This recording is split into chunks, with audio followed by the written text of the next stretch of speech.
Oh, good. Oops, I can't.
Third key from the left. Yeah, third key from the left. No was kidding. good. Is that better? Can you hear me now? You bet. Yes, we can. Good morning. It is 9 o'clock. Glad to hear you.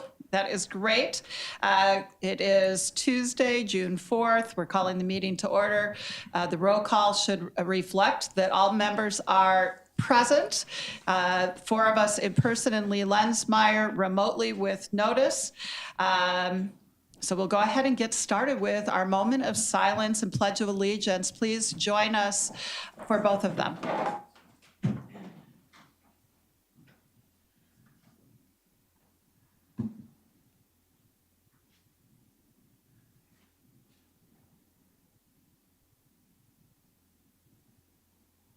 pledge allegiance to the flag of the United States of America and to the republic for which it stands, one nation, under God, indivisible, with liberty and justice for all.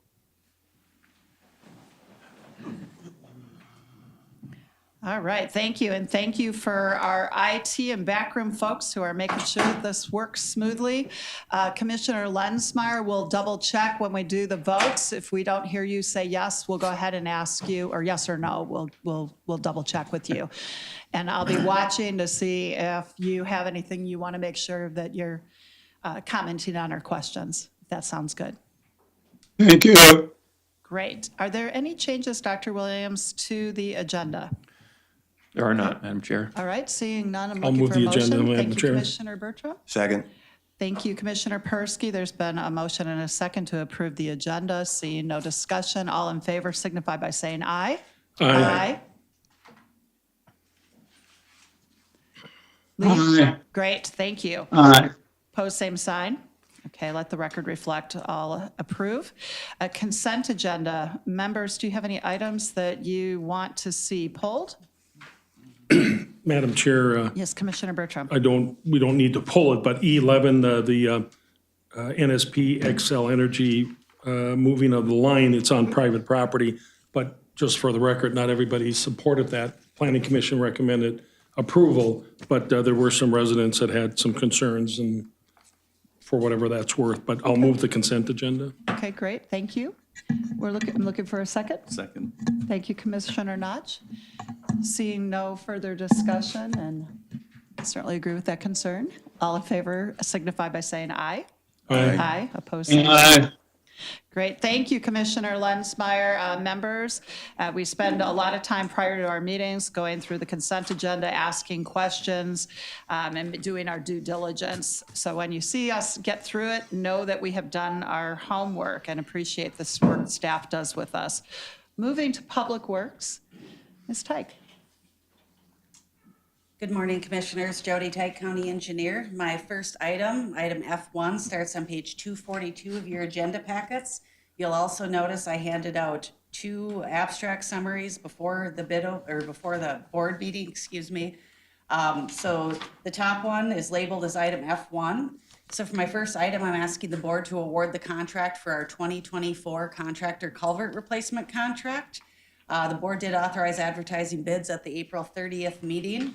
We opened bids on May 30th. We got 4 bids, and the low bid was TS Dirtworks LLC with a bid of $292,093.50. That's 9.65% under estimate. This contract is being funded with ARPA funding that the board designated in 2021. Any questions or comments or motion? I'll move approval. Okay, thank you, Commissioner Notch. Second. Thank you, Commissioner Persky. Seeing no discussion, all in favor signify by saying aye. Aye. Aye. Opposed, same sign. Thank you. All right, second item. My second item is item F2. It begins on page 244 of your agenda packets and also includes that second page of the handout I gave you before the board meeting. I'm asking the board to award the contract for CP 073-145-024. And that's County Road 145 resurfacing and right turn lane construction from County Road 44 to the Wright County line at Clearwater. This does include constructing right turn lanes at the Linden Business Park at 197th Street East and 200th Street East. And then the rest of the road will have full depth resurfacing. We opened bids on May 30th. We received 3 bids. The low bidder was Knife River with a bid of $1,025,855.73. That was 1.79% over engineer's estimate. This contract is being funded with a combination of sales tax funds and a small amount of ARPA funding that was also designated in 2021.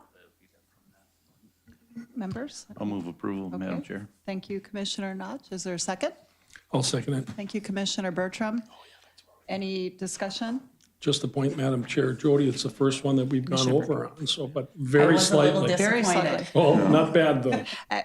Commissioner Bertram, I actually was thinking something similar, that to the extent we've got one that went over, it really is slight, so it's good to see that coming back to where we'd like it to be.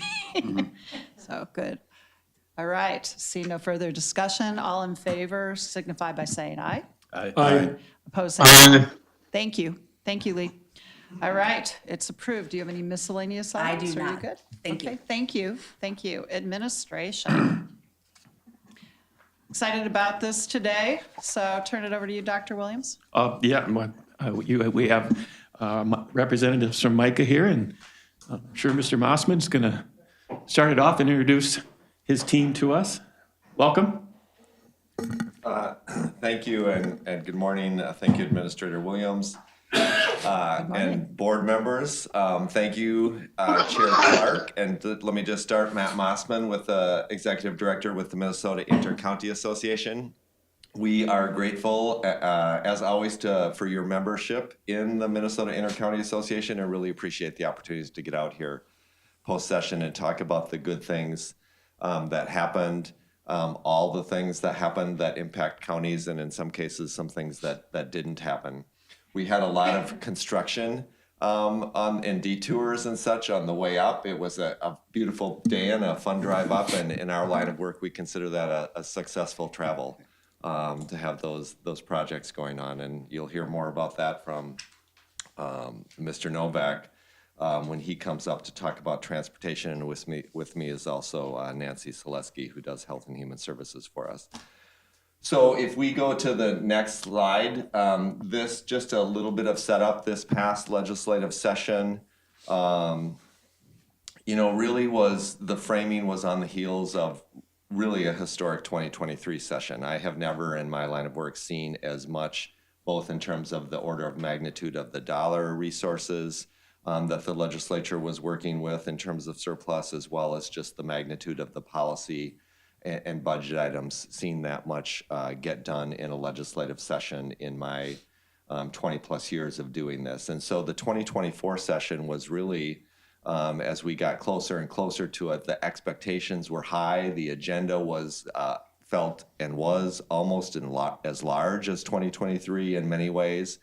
At the same time, there was a lot of work going on by legislative leadership and the governor to focus in on capital investments and bonding, which is the typical even year priority, as well as what was often referred to as fix-its to legislation that was passed in 2023, and having folks recognize that as a non-budget year, that there were limited resources and limited other things that were going to happen. For us with the counties, of course, other things came along with the Supreme Court ruling in the Tyler versus Hennepin case, the Tyler settlement on the state's law on property tax forfeiture for non-payment of tax became a significant priority in terms of how that was going to be addressed, as well as capital investment, emergency medical services, which are a big challenge in greater Minnesota, and of course supplemental budget items that we see here at county levels for mental health and health and human service areas. And the fix-it legislation really became a big part of the agenda because we have intersections with almost everything that passed in 2023 in terms of things like earned sick and safe time, paid family medical leave, labor law changes, a lot of work that gets asked of counties then to implement. And with so much happening in 2023, that actually became a huge agenda because almost everything that passed in 2023 had some implementation issues or changes, the adjustments that needed to be made. So if we go on to the next slide, I want to just give a little bit more context to the resources then. And I want to say, first of all, in terms of the resources, in my 20 plus years of doing this, I have never seen the state budget in as healthy of a condition as it presently is, even though much of the conversation was around limited resources. And I'll talk a little bit with this slide as to why that is. So if you look, first of all, at the green here, the second, it's actually the third substantive column from the left. After the end of legislative session, the 2024-2025 biennium has $3.291 billion on the bottom line. That is on top of total state budget reserves of $3.263 billion above that you see in green. So fully, that's roughly 10% of biennial spending between reserves and money on the bottom line. I've never seen a legislative session end with 10% between reserves and bottom line. A big part of the focus as to the concern that drove the legislative session is something that we oftentimes refer to as tails or out-year spending. So if you look at that orange in the second column from the right, you can see that we have a situation that has narrowed from last year this time, but where spending is still projected to be slightly higher in the biennium than revenues that will come in the biennium, referred to as a structural imbalance. It's much smaller than it was. The state budget also has inflation built into it in a way that it has not in the past as a result of 2023 language changes. And so all in all, even if that inflation were, for example, that's still a legislative action that needs to happen when they come back next session. It's a choice that they have. So even if they didn't do that, the budget would essentially be in a good spot for the tails also. But that is the concern that drove. And then the final thing I want to make about this, just in terms of how counties, it was a good session for counties. And I say that in large part because we had this challenge that was going to fall on our shoulders if the state didn't address the Tyler settlement. Again, a state law, a Supreme Court decision that acted on the constitutionality of that state law. But in the end of the day, the 2024 legislative session allocated $424 million of one-time money. 25% of that, roughly, is the $109 million that was put in one time for the Tyler settlement. So that's a pretty significant commitment by the state, the legislature, and the legislative leaders to step up and address that issue that's important to us. So if we go on to the next slide, I'll just talk about that a little bit. I want to pause here, and this is a highly technical area of law that benefited from the input of lots of folks across the state. This was a a collaborative effort between the county associations for certain. I want to thank Mr. Schreifels is someone who has followed this closely and provided some outstanding input and advice along the way. What happened, just to recap quickly, and some of this you can read on the slide, there was always two pieces to the solution that needed to happen. There were retroactive claims against counties and the state as a result of the Supreme Court decision, which was a 9-0 Supreme Court decision last spring. And so there was money that was needed to settle those retroactive claims from former property owners, as well as there needed to be a change in state law going forward to bring our statutes into line with the takings decision finding of the U.S. Supreme Court decision. And so legislation was traveling all legislative session in sort of two separate paths: House File 5246 Liz Lagarde and Senate File 4936 Hochschild.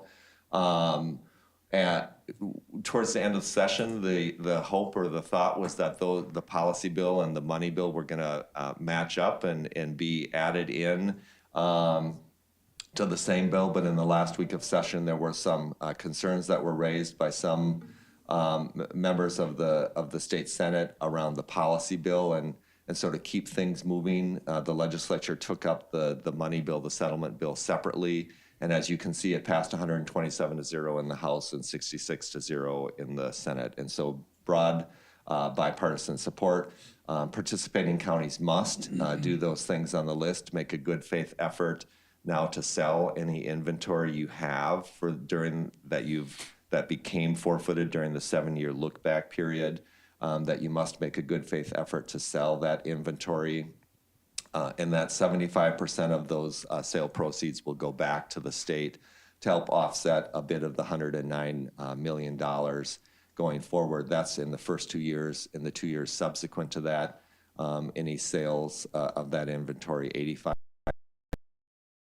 And then you see some other items there that were the additionally, both on this slide and the next slide, are some things that were added at the end to address some legislator concerns that came up, making sure that there was enough being done to protect former homeowners. And so you can see that for residential properties that are in the inventory, the expectation is that those properties will, if they're residential, they should be tried to be sold to continue on in home ownership. And then some notice requirements. Then we move to the policy bill, to the next section. I'll just do the next slide. Am I running the slides? I'll start talking as we go to the next slide.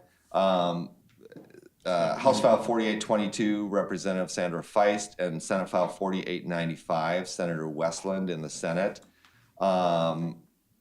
became part of what is going to be known as Chapter 127. It will be called by other names, the mega omnibus bill that passed at the end of session, but you will hear a lot of what we're going to have on our slides today ended up both in health and human service provisions, in some labor and earned sick and safe time provisions, in transportation and housing, all legislation that was headed towards final passage, and in many cases one body or the other had actually passed the conference committee report, but it just wasn't getting completed in the midnight deadline that the legislature had, and was added to the tax bill conference committee report, House File 5247, and passed as part of a 1,500-page bill, and that included the tax forfeiture policy language.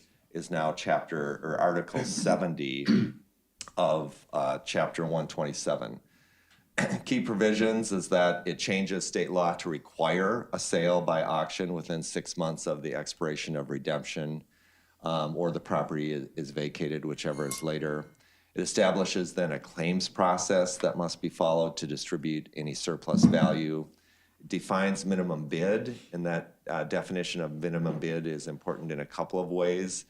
If the property can't be sold for the minimum bid, then all of the existing opportunities under Chapter 282 remain in place. The property can be pulled back from sale, and it can be the redevelopment and other opportunities that are available in Chapter 282 will continue to be available to counties if it can't be sold at an auction for more than the minimum bid. I won't go through all of the others. It reserves mineral rights, which is really important to many northern counties that have significant minerals interests. And then some items were added. Again, at the end, I mentioned that there was some concerns raised towards the end of the legislative process in the Senate. And to address those concerns, some language was added to create a housing support fund and provide funding from the general fund for that, as well as to make some additional notification requirements around making sure homeowners have information and have that information on tax relief programs in multiple languages, and that be posted where it be available both on the county and state websites. And then that for the first 30 days of auction, the property must be attempted to be sold at estimated market value before the price can be dropped to the minimum bid. The intent, at least, of the legislators who advocated that language was to make sure that an effort was made, which was already required in the law, but to put some additional language in to make sure that the maximum optimal value for the former homeowner was achieved. So I'm going to just pause there. Any questions on the text? Because that was a big part of our. Commissioner Persky. Yeah, yes, Matt, I'm going to, this is a good chance for us just to ask Randy a question. As far as this legislation policy, was there any major impact as far as Stearns is concerned, any of this litigation or things we should be aware of, whether it be budgetary or litigation-wise? Mr. Schreifels. So the settlement part, right, we were encouraged with that. That's a good bill and, right, takes that liability away from us. So that was really good to get that accomplished. And we don't have a big inventory that we're sitting on, so we'll certainly try to sell them and submit those proceeds. But, you know, being rid of that liability was a huge thing. The policy bill, we knew it was going to be more work, and it's a little more than we anticipated. And, you know, we'll have to dig into the details, but we do spend a considerable amount of time trying to keep people in their houses. I'm a little concerned with the tighter timelines that some of that, you know, may not be as possible as was in the past, but we really have to kind of dig into the details a little bit more first. So. Okay. All right. Thanks.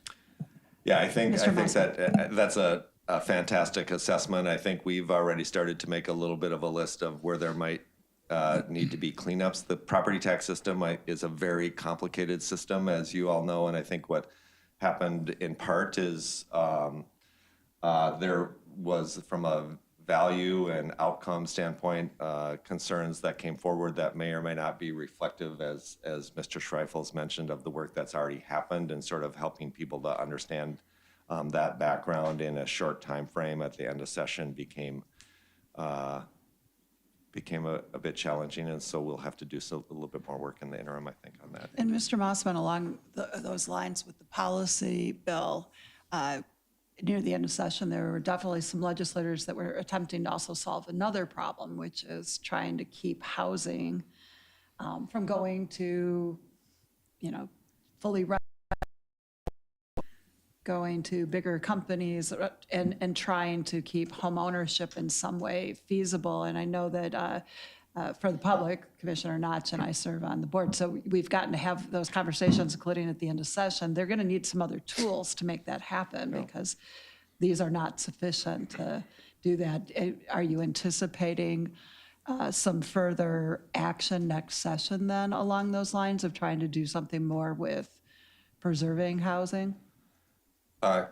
Commissioner, thank you, and that's an important call out that we all share that goal. So I hope so. I don't know what those solutions exactly will be yet. I think the addition of the general fund money ongoing for the housing support program is actually probably going to pan out to be one of the really more impactful parts that was added at the end, because I think helping keep people in their homes and promoting home ownership and and retention of that housing is a really critical part that we all share. Right. Yeah. And again, for the public, this is not like kind of a more metro or urban area or a rural area. It impacts across the board with properties that have housing on it. Commissioner Bertram, did you have a question? Yes, Madam Chair, Mr. Mossman, you said that the reference that this bill is going to be called many things, most of which we can't say in a public Right, meeting. exactly. But we'll do that after the meeting. We'll talk about those terms that are used.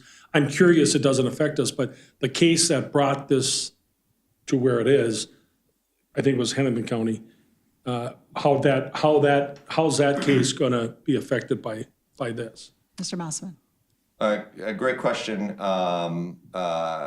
Commissioner Bertram. I'm not an attorney, but what I would say is that my understanding as a non-attorney is that that it is intended to be a class settlement, and so that it would address. The intention is that it would address and settle all of the issues going forward, and basically bring a conclusion to both the policy and the funding challenges that result. Whether or not there's other, but that's the intent. And Mr. Mossman, just to clarify too, the case might have been brought against Hennepin, but it had the statewide implications. So St. Oh, it Louis has County, national for implication. example, right? I mean, right, national. I mean, St. Louis County, Commissioner McDonald from St. Louis County was really engaged in this too, because this is hugely problematic for their county. Chair Clark, that's exactly right. I mean, this was ultimately a U.S. Supreme Court decision that would also affected similar laws. Minnesota wasn't the only state that had a law that was like this, so it affected similar laws in other states as well. And Madam Chair, it just shows that no matter what we have in place, something like this can happen and really have dramatic impact immediately. And, that's either the beauty of government or the beast of the government. But thank God that we have people like Randy that are a resource to you and the MCIT on the board, and, Mike with the sales tax committee that was on, and those kinds of things. And that's important to be if you're not involved and engaged, you don't have that impact. And we are, one of the top tier counties that get affected by this stuff. Yes, Mr. Commissioner, Mossman. that may be a great segue to my final slide before. And actually, before you switch, Yeah, sure. I guess what I was thinking with that, again, to reinforce, counties are following the law. The Supreme Court decided that law was unconstitutional. And it was amazing. Really appreciate the unanimous legislative support and recognize some of this also got bundled in with some of the words we can't say on the air. But it also means that $109 million that could have gone for something else, mental health services, some of the other key things we need, had to be used for this. And that's really part of what's sad there is the goodwill to fix a problem, and they needed to, and we're certainly appreciative, means that for some, they're going to walk away thinking, look at all we did for counties, where in truth, what they did was take care of an unconstitutional problem. And so hopefully we won't see too many reverberations as we're moving forward to some other things that we really need, which I know is coming in further slides. I appreciate that. I think that that's exactly right. And a message we have carried throughout sessions that this is a highly prescriptive set of state statutes that counties implement without a lot of flexibility to do things differently. On the next slide, then, ultimately, this was in the tax bill. The tax bill had a lot of other provisions potentially impacting county governments that ended up not in the bill. The House and Senate ultimately only had a handful of tax-related provisions that came into conference committee from the House or Senate that they were able to agree on. There was no change to state aids, even though both House and Senate had a small one-time increase in SCORE grant dollars for counties coming into conference committee. The House had an increase in homeless prevention aid. The Senate had an increase in soil and water conservation district aid. None of those aid changes were approved. Both House and Senate also had provisions on extending a local sales tax option to cities and counties. Again, as Commissioner Bertram pointed out, Administrator Williams was the county representative on that advisory task force during the legislative interim that brought forward some fantastic recommendations that would have given counties a meaningful way of benefiting and utilizing that resource. Ultimately, there were a number of differences between the House and the Senate, and that issue was just, there wasn't consensus to move forward this session. So that was not in the bill. And then there was also quite a number of an issue that we follow closely, construction materials sales tax, that we would just like to have a statewide solution on. The Senate had quite a number of provisions coming into conference committee, and by and large, those were also not part of the bill. Commissioner Persky. Yep. And then Commissioner Bertram. Then looking forward, you know, when we're looking at construction of our Justice Center, is that something that we would be considering and maybe not necessarily have the possibility of getting? Dr. Williams? Madam Chair, Commissioner, you were talking about the Sales sales tax exemption. Yeah, exemption. and we had that on our legislative priority list for Yeah. this year and just took a step back until we really make final decisions on what we're going to build and anticipate going back with that same priority next year during the session. It would be much better if we had a statewide solution, but we would go back and seek special legislation. And then, Matt, so, but is the sentiment within the legislature not to approve those? Mr. Mossman?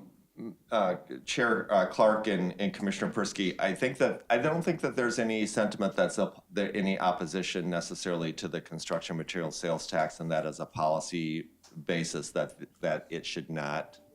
I believe that there's a common understanding or belief that the local governments should not be collecting a local tax to pay a state tax, and that's a bad policy decision. I think that there's probably some difference between the two bodies a bit as to whether or not there should be just a statewide solution versus, you know, coming forward because you have the connectivity to the legislature or legislative leadership to be able to get your local project identified independently. But I don't think that there's a philosophical opposition to construction material sales tax changes. I just want to point out really quickly that this does not, because for the public, these are two separate things. This does not impact the Stearns County authorization that happened last year for your facility here in Stearns County.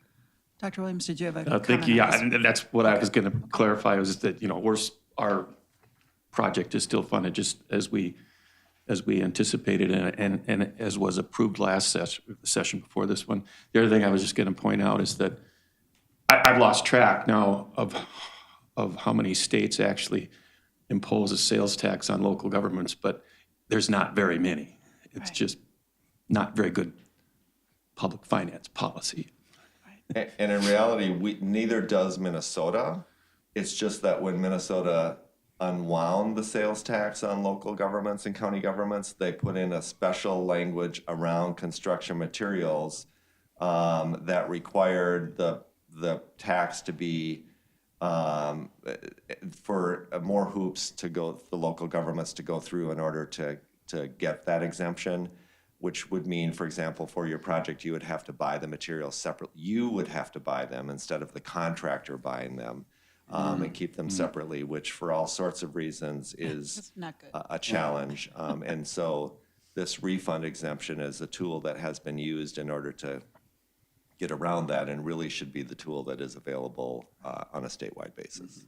Mr. Cornick might be creative, but he shouldn't have to be that creative. Commissioner Bertram? So, Madam Chair, Mr. Mossman, you're saying the government's making things more complicated?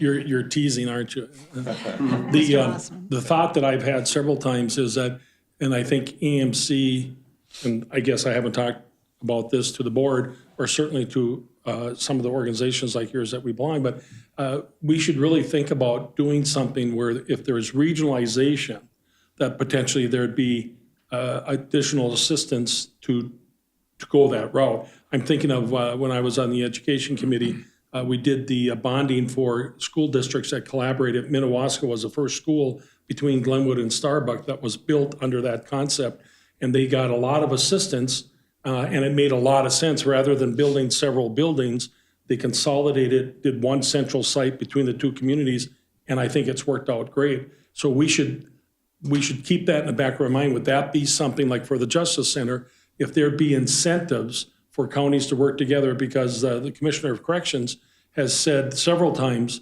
regionalization is a way to the future because of the complex needs of so many counties that are so much smaller than ours.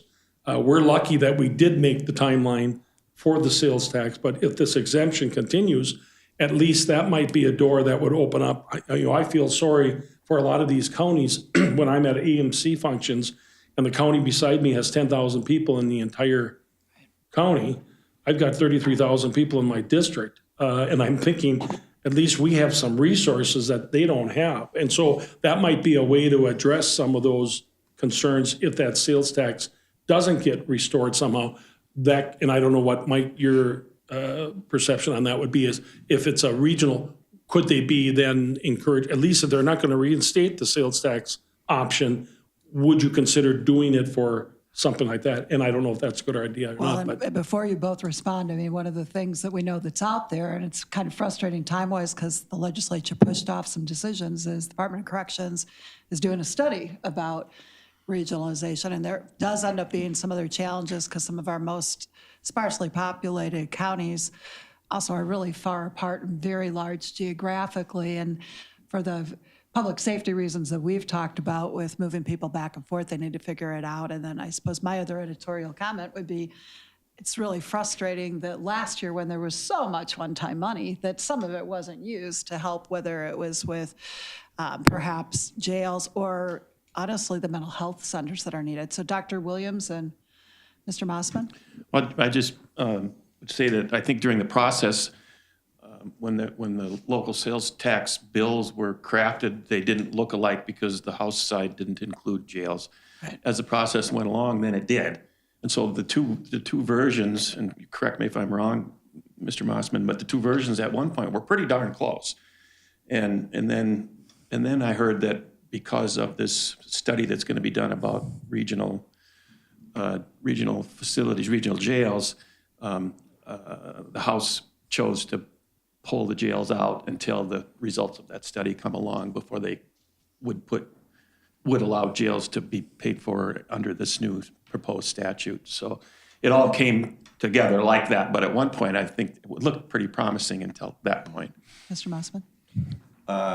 Chair Clark, I think all of that is accurate. I would just add that I've made a note of the incentives suggestion, Commissioner Bertram, because I think that's really a fantastic concept to bring to the legislature. This clearly didn't happen this legislative session. Will be a continued conversation, and as they have those policy preferences on regionalization, et cetera, I think thinking about bringing incentives to the table along with that is a really valuable tool for them to consider. Yeah. And Madam Chair, I think my concern obviously is for those other counties now. Absolutely. If you're not going to restore it across the board, at least have options that it could be. And I'll guarantee you, unless, well, of course, the legislature has changed a lot, but I can't believe that wouldn't be openly embraced when they see collaboration. I think they would embrace that. So at least rather than not having any sales tax option for jails or other things like that, at least it would allow something. And actually, the proposed bills did encourage regional too. I mean, it was one of the criteria anyway that would allow it, and then beyond that. So there is some consensus around that as well. And it would be fair to say we're the poster child for that, since over half the people who end up utilizing our jails are not from our county. I mean, and they need to, I think part of your point is not just who's in, but who's able to be working regionally. And then I know that at least in the House, the chair of the tax committee really wants to see something broader than jails. I mean, she's concerned about mental health and some of the others. So there could be actually something that could come out of it that could be really good for our region. And Madam Chair, I just thought of it. Another example was wastewater. The three small communities at the time in my district, El Rosa, Greenwald, Meyer Grove, were all trying to get a wastewater facility. Well, they were like 250 on the list. Well, through some collaboration, we figured out, how about if you built a centralized system, which they did, and they went to number one. Minnewaska School that time went to number one. They went from whatever, levels of their request to number one. And the wastewater, so two examples in our area that work that way. And again, cost savings, we should be encouraging that from the county level up and certainly from the state level down, I would think. Teasing our next agenda item, the city of St. Cloud and Foley. I mean, Foley ended up getting to be part of the wastewater treatment with St. Cloud and several with the other jurisdictions because of that partnering. But for that, Foley would have still been really struggling. Mr. I'll Osmond. come back up at the end to offer some comments on a few other areas Excellent. and some closing comments. So. Excellent. Who's next? Mr. Novak.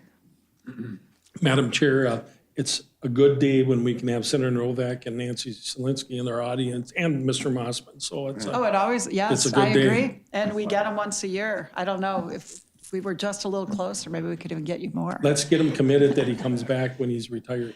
Yes, but I don't like hearing those words. Okay, Happy to come back anytime. excellent. Thank you. Go ahead. Steve Novak, I handle transportation for Micah, and it's always nice to be in Stearns County, so glad to be here this morning.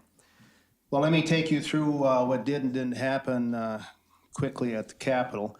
Basically, I think I can say that the vast majority of Micah's transportation platform was wrapped up inside 4 bills. There was an omnibus transportation policy bill, an omnibus transportation finance bill, and then there was a normal bonding bill and then also a cash bonding bill with it.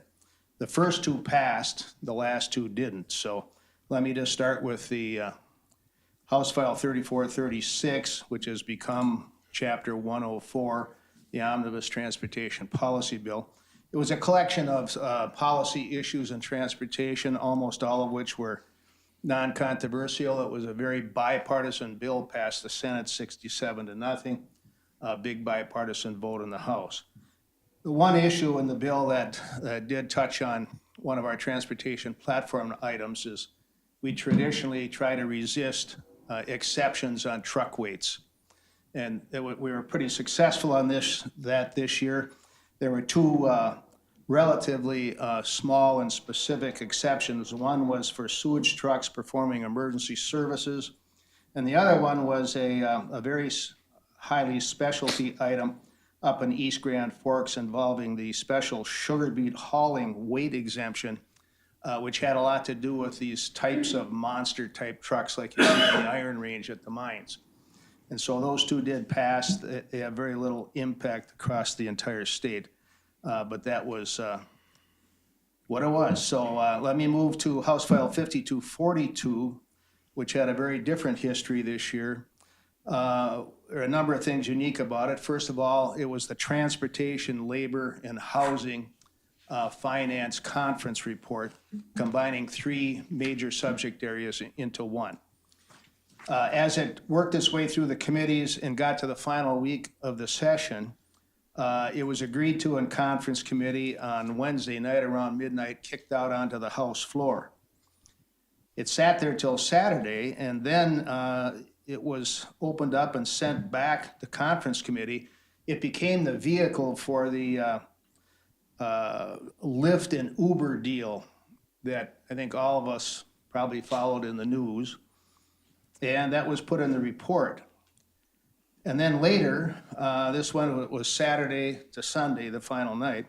It ended up in House File 5247. It was one of the 6 or 7 major disconnected items that ended up inside the tax bill and passed at about 5 minutes to midnight. So the highlights of that bill, well, there was not a lot of direct cash money, $4 million, because of cancellations and some other financial mechanisms. There was $117 million that'll be appropriated for various transportation items along with trunk highway bonds. But there is some money going to the Corridors of Commerce program and also the state road construction account. In that bill were a variety of policy issues, just a couple of which I'm going to mention. One was the establishment of the Minnesota Advisory Council on Infrastructure, where it's hoped that when this process works its way through, it'll be a fixture that will help contain costs and also help prioritize the kinds of projects that the state gets involved in. The issue I want to spend the most time on, which was very controversial and actually started as a policy bill in 2023 when all of the big money was coming through, and that has to do with the transportation greenhouse gas emissions assessment. I can tell you that MICA engineers, including Jody's still here, Jody Teich, played a big role. And this task force met every other week from July of 2023 till February of 2024. And then the input from that work did find itself inside this bill, where a number of the changes that were made helped make this whole process better. They included things like changes in project analysis requirements from a portfolio concept to an individual project concept, so it's a bigger area where things can kind of be phased in better. There's also the creation of an ongoing technical advisory committee that does have some real power. There will be local government involvement in that. Some of the final selections of the commission haven't been made yet, but we're pushing hard to have one or two of those be county engineers, city engineers. They provided a lot of significant help to the task force process. And then we also were able to retain safety as a top priority issue when determining priority projects to be done. So all of those things I think were very helpful and couldn't have really happened without the input of the engineers. The last thing I want to focus on is the bonding bill and the cash bonding bill. That was House File 5220, House File 5162. Neither one passed. The best thing we can say about it is a couple of days out, the two chairs did make public what some of their priorities were going to be, and there would have been $110 million for local roads and bridges if they had voted on a bonding bill. And we have strategies for numbers of things, but the Constitution only provides the right to vote to legislators, and if they choose not to vote, we don't have a good strategy for that. And that's what happens. So Mr. I just Novak, want to, I'm Just sorry? for a second, Commissioner Persky has a Yeah, question or Mr. comment. Novak, I just want to back up to that greenhouse gas emissions, because we had considerable angst in the AMC Transportation Committee and also with the local APO. And that was, of course, the added layer into projects that was going to create as far as time and cost. So with that new language, is it going to be much easier then for us to avoid having to collect excess data and make certain requirements in that if we can demonstrate that basically it is a safety issue, that we that will be the extent for us to, be able to move the project forward instead of doing, superfluous investigation on greenhouse gas in a rural area? Well, Mr. I Novak. think the fairest answer to that is to say that on balance, the process moved more in the direction of how you would have liked to have seen it, but not all the way to where you would probably likely want it. And what we have is the confluence of two major issues kind of colliding here, which is an overall effort in many different areas on the part of the legislature to try to mitigate the effects of climate change. And of course, the focus has been on transportation and transportation projects, because transportation has been highlighted recently in a variety of studies that there's some major climate change issues to be concerned with when we're fixing and building roads. So that was the starting point of the people who initiated this. The counter to that, or not really the counter, but the other point of view in terms of how best to do this, because I think both sides want to mitigate climate change, is to do a better job prioritizing projects, allow for certain types of exceptions for projects, particularly that are involved in intersections and whatever, where we've got high numbers of accidents, deaths, injuries, so on and so forth. That was one of the major themes of the discussion from last summer till this year. And there was progress made there. I don't think there's any question that the input of the technical experts, our county engineers, they impacted the results of that study. But politics is still there in the legislature, and that's always part of the debate. And, so we made progress. We probably didn't get as far as we'd like to, but because we now have the permanent expert panel, technical expert panel, a lot of the issues that we're concerned about, we at least now know that they'll be on the table, they'll be part of the discussion.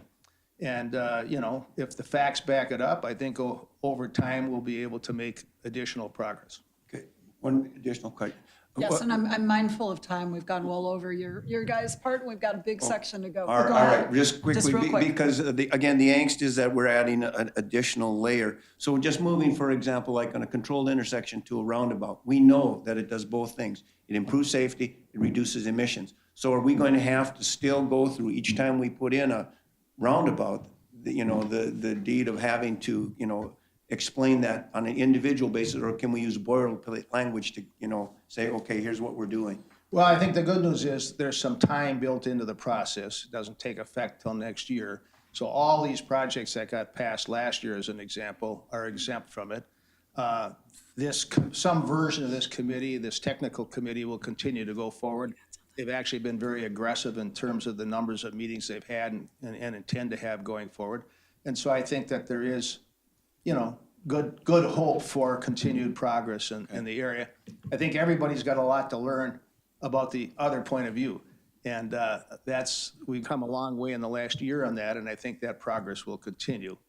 And I think some good judgments will take place. Commissioner Bertrand's Madam got something Chair, else, and I know you're I'm close just to a that. comment, I can't help myself. First, Mr. Mossman says that government's making it more complicated. Now Senator Novak says that the legislature's partisan. I mean, I'm hearing things this morning that are really troubling. Shocking. I'm guessing Ms. Selesky Well, will if I tell might, us some Madam Chair, things too. I'll just conclude, if I could, just a point of personal privilege. I've been coming here for many years. I am retiring at the end of September in terms of my role with MICA. So I just wanted to thank Mr. Williams, the administrator, the board, especially Jody, who's taught me a lot over the years. I just want to thank everyone for the courtesies that have been extended to me and our organization, and wish you well. It's a great county. I know it'll continue to even do better. And I think I could certainly say on behalf of this board, we really appreciate your service, both when you served in the Senate and all the service you've given to MICA and helping many of us figure out and play the long game while we're also trying to get the short game. And you're going to be missed, which is why I was making the weird I'm not hearing it sounds before. But thank you so much. We really appreciate it. Well, I know a number of you at the table, and we've shared a lot of experiences, and they've all been good. So Yeah, I thank wish you. you well, and thank you very much. Great, thank you. Thank you. Ms. Selesky.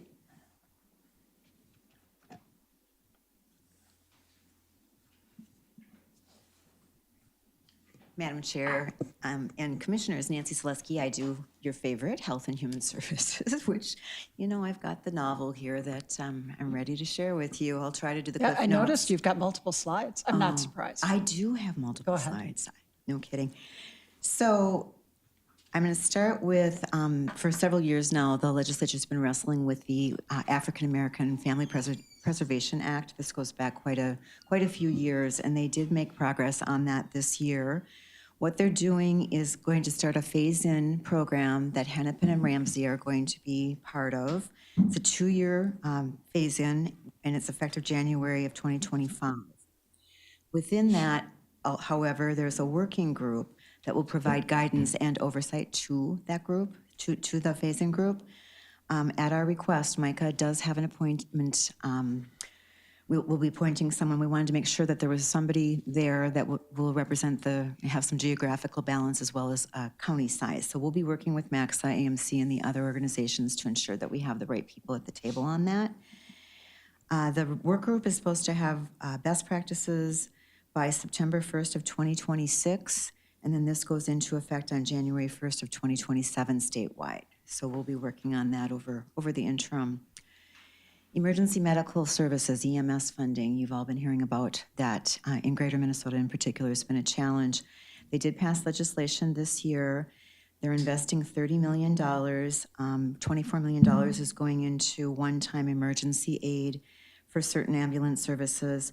And then they're establishing a pilot program in Greater Minnesota that will be in 3 different counties, and it's kind of an alternative response system. The way I'm understanding it is there's a roaming ambulance that will be out there, and both are dispatched at the same time, but the roaming ambulance would have the authority to determine whether an ambulance is needed, or whether, because you cannot get reimbursed if there's no transportation in that ambulance. So that is the model that they're looking at in the very remote sections of the state. So the intent, again, is to reduce unnecessary ambulance calls that ultimately may not be reimbursed, and to make sure that the person has the right care as quickly as possible. It's a one-time appropriation, and it's available through 2026. Commissioner Notch, did you? Yeah. Go ahead. Thanks, Madam Chair. I was just going to mention, we had our Central Minnesota EMS meeting last week, and, this was obviously a long discussion on the 24 million, and even on the roaming paramedic. Again, you take the counties involved, like St. Louis, where is this person going to be stationed? I mean, is it going to be close to the population centers more likely? Well, that still leaves your most rural parts. So it'll be interesting how that, concept actually plays out because of the size of some of these counties. And you're going to look at where's the population, where do most of the calls come from? Yeah, there's still rural areas close to those bigger cities, but how fast really can that person actually get there? Ms. Liskey. Madam Chair and Commissioner, that has been discussed, and I think they've also discussed that possibly it would have to be more than one roaming ambulance out there. And maybe as a pilot, if they can see this work, can spot them throughout the county. Yeah, thinking of, St. Louis is so big, Ottertail is so big. So, Yep, they're huge counties. yeah, they are. Moving on, as you all know, Health and Human Services is complicated, and this year we were following several committees and subcommittees. As an example of further complication, the Children's Committee in the House does not have a counterpart in the Senate, an exact counterpart. So those provisions got put in the education bill, which then passed separate from the mega bill that we were just talking about. So this is I'm going to call it the Representative Pinto, Senator Wickland bill, signed into law by the governor, again as a standalone. It has language relating to child protection and child welfare. It requires a review of child fatalities and near fatalities, requires counties to establish local child mortality review teams, and DHS is required to provide training and help to counties for that. They are creating a new Supreme Court Council on Child Protection. DHS is to review systems in other states and make recommendations on a common entry point for reporting child maltreatment. DHS is also required to develop a comprehensive information system, another IT system, if you will. So there are a number of things that happened in that area. Good news, we got $10 million for SSIS. That was something that we've been working on for a long time. As you all know, IT is a big deal. Our systems do not speak to one another, and so it's not enough money, but it's certainly a start. That $10 million was invested. They also put a little over $1 million into child care improvement grants. There's language in the bill that allows child care centers and family providers or family child care providers to develop a policy regarding immunizations for kids over 2 months of age. That was included. They're funding a family child care ombudsperson at $350,000 a year ongoing. And the one thing that I would mention that was not included that we really did want to see was a child welfare fiscal analysis.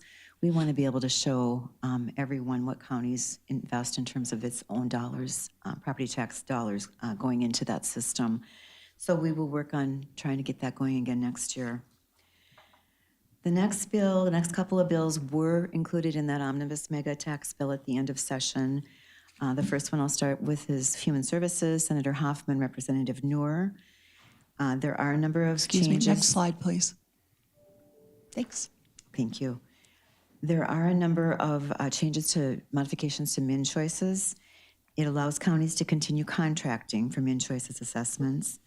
It modifies the timeline in which a county must visit an individual that has requested an assessment from 20 calendar days to 20 business days or working days. And also it extends the validity of the MnChoice's assessment from a total of 60 days to 365 days. So those are all things that are intended to help. One thing that we've been working on and where the bottleneck really is in the reassessments that are required each year. We had a proposal that said, hey, if a person is not going, situation has not changed from year to year, is it necessary to do those, very in-depth assessments every year? Unfortunately, it intersects with the federal government, and a fiscal note became noted that a fiscal note would be required, and so that is on hold for right now. But we'd still do, a check-in with the person, but not put them through the 6, 7, 8, 9 hour interview that takes each time to get a reassessment done. They created a legislative task force on guardianship, and one county appointee will be made there. Jail health, they did make some progress. It requires DHS to submit a waiver application for an MA demonstration project to provide health care and coordination services to bridge community-based services for individuals that are in correctional facilities. Creates a reentry services working group as well, and that does include counties. And finally, there's a pilot program to provide payment to counties to support correctional facilities in administering long-acting injectable antipsychotic medicines for mental health treatment in those jail settings. Probably, and Commissioner Clark will agree, we spent a lot of time on the priority admissions civil commitment issue. This is the so-called 48-hour rule, where it's we're trying to move people out of certain state-operated facilities and into a more appropriate setting. Last year, we passed legislation that gave counties a 2-year reprieve for those people that have been deemed to be mentally ill and dangerous, and they're awaiting placement, say as an example, at AMRTC, and they need a bed at St. Peter. Before then, we were paying 100% of that cost, even though it was a state-operated bed that they were waiting on. We had no ability to effectuate that transfer. We got that 2-year reprieve last year. This year, they added the Department of Corrections folks. That could be the situation where they're coming from corrections as opposed to human services, as an example. That is included in a 3-month window as well. We're going to continue to work on this going forward. As Commissioner Clark, who was very much involved in this, the work, certainly they made progress, but there's still more to do. This work group is going to be extended to the task force for another, I think the next report is February 1st of 2025.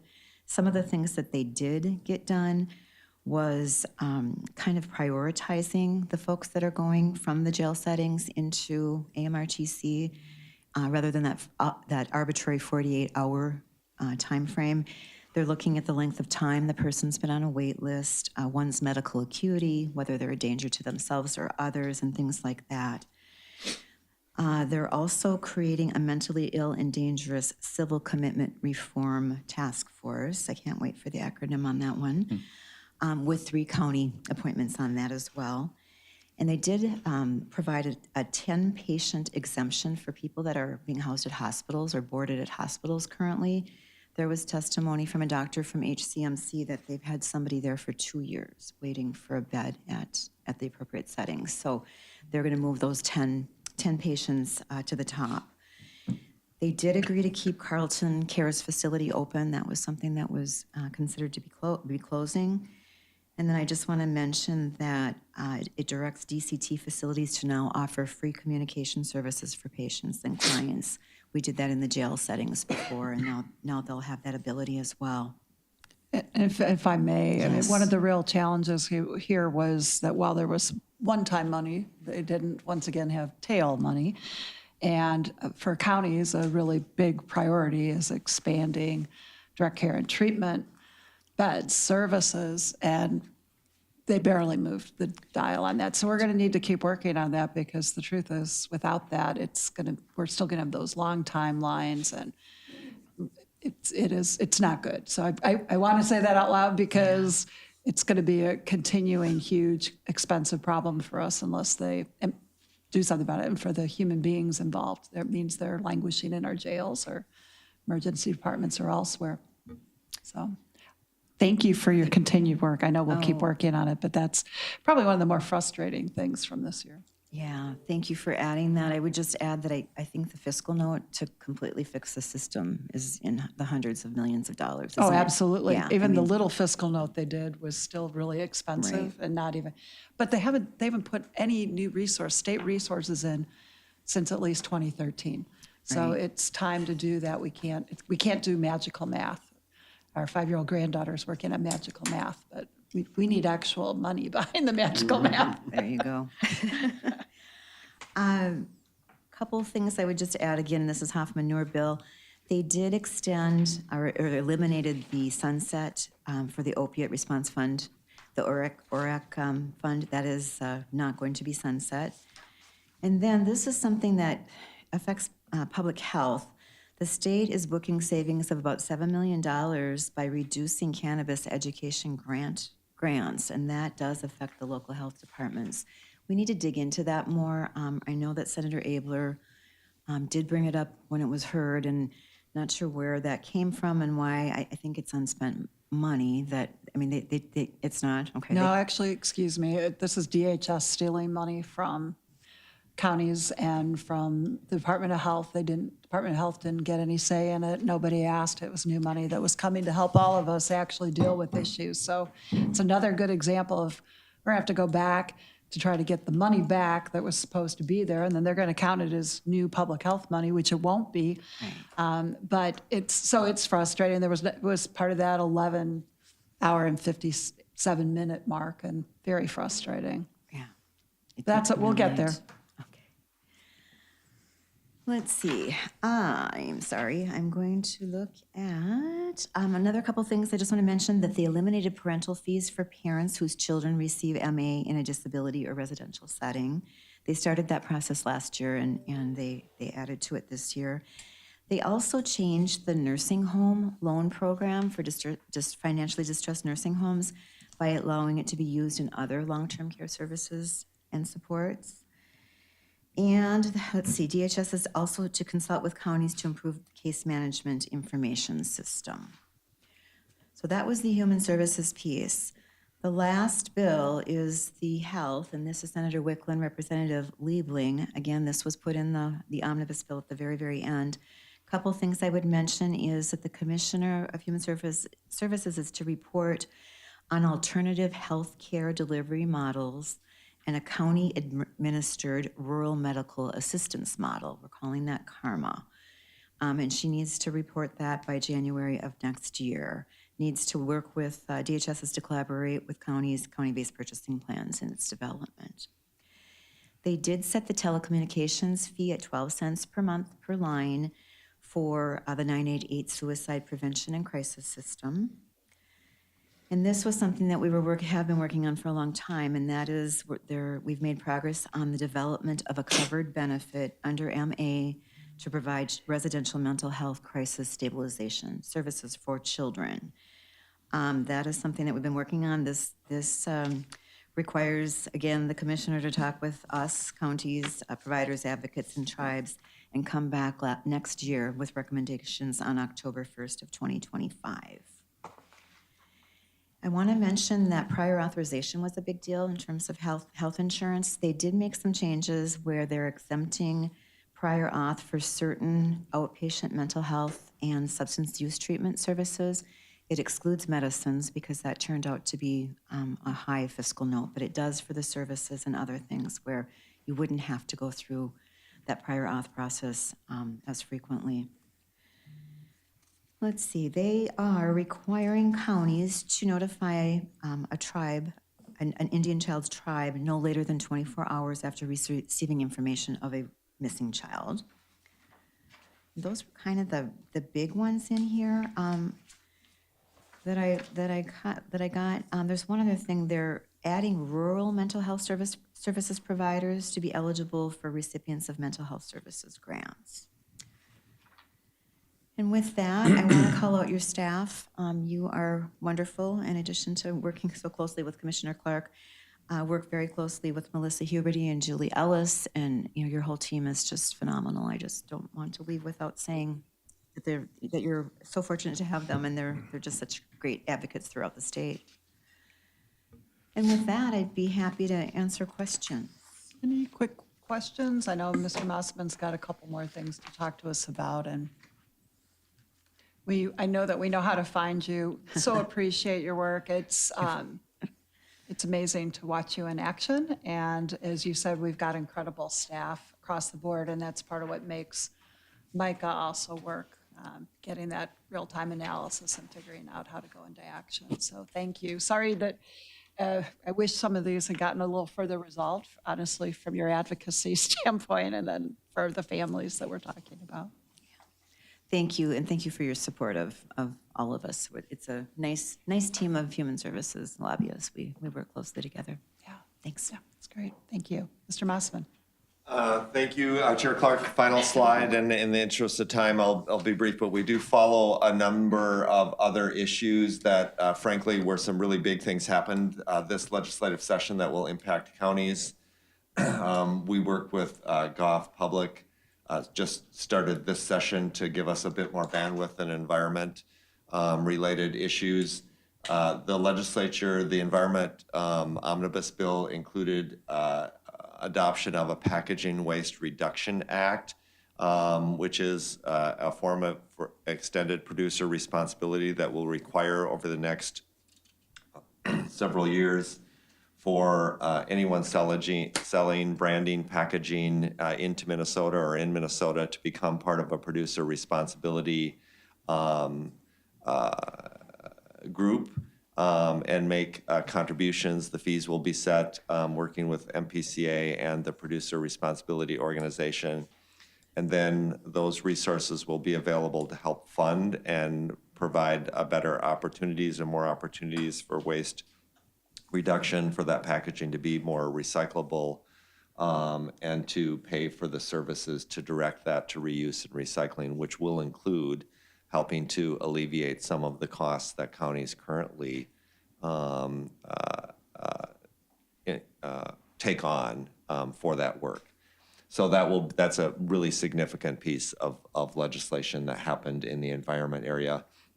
There was also a number of groundwater-related provisions related to nitrates primarily, both around testing, monitoring, and mitigation, primarily in southeast Minnesota karst region, but some statewide also. Then just in the general government area, there were modifications to the Earned Sick and Safe Time Law, to the Paid Family Medical Leave Law, to the Cannabis Legalization Act from 2023. That was all part of the fix-it work. A fair amount of that on the, at least on Earned Sick and Safe Time, does intersect with the way local public employers administer those laws. And so we did a lot of work in that area. And we didn't get everything we wanted, but a number of cleanups there I think will help the implementation of those laws be smoother going forward for local employers. There was an extension, there was a cost item that will impact county budgets to some degree. For the para-correctional plan, there was an increase in the annuity multiplier when a member of the para-correctional plan retires. And to pay for that increased annuity, both the employer and the employee contribution rate going forward will increase. And we've passed that information along to your budget folks and human resource directors. And then finally, there were a number of election law changes and a small increase in state funding to help support elections at the local level, but also some consolidation of some funding programs to give increased flexibility and permanent funding ongoing for elections. I will stop there and happy to answer any questions. I want to thank Commissioner Clark and Commissioner Notch for serving on our board of directors. Mr. Williams stepped out, but him and his entire team is fantastic. I work a lot with Sarah Uch, Jennifer Thorstensen, Shelley Benson, Randy, who I've mentioned earlier. So really want to appreciate all of the work, and we will be back at it. We'll be back at it during the interim, of course. But next legislative session, due to a change last year, now begins the second Tuesday after the first Monday in January instead of the first. So January 14th is the next legislative session. That is we a can take. much more humane date for lots of people. Any additional questions or comments as we're closing up here? Seeing none, we Thank you so obviously much. are significantly engaged with this. We'll continue as you all are needing things. I know that I can see everybody's brains going about next steps for things. So thank you again for all that you do and for making the trip here today. Appreciate it. Thanks. Okay, I think our next item, unless you want to, do you want a quick break now or you want? Sure. Okay, we're going to pause, sorry. We're going to take pause for our break now. We'll be back in about 5 minutes.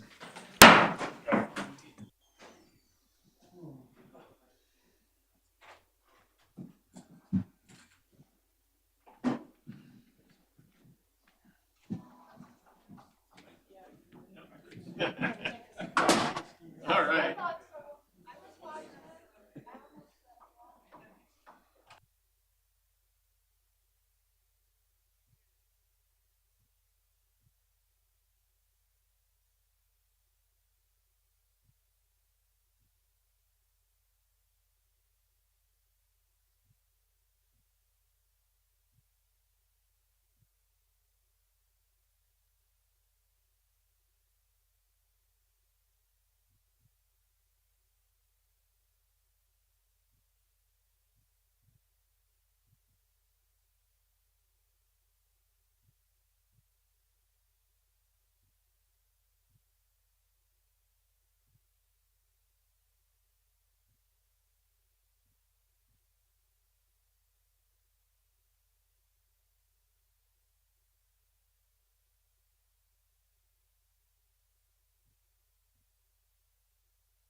Let's have the. All right, we're going to go ahead and move to our next item. We're missing. Oh, St. Cloud. People are- Yeah.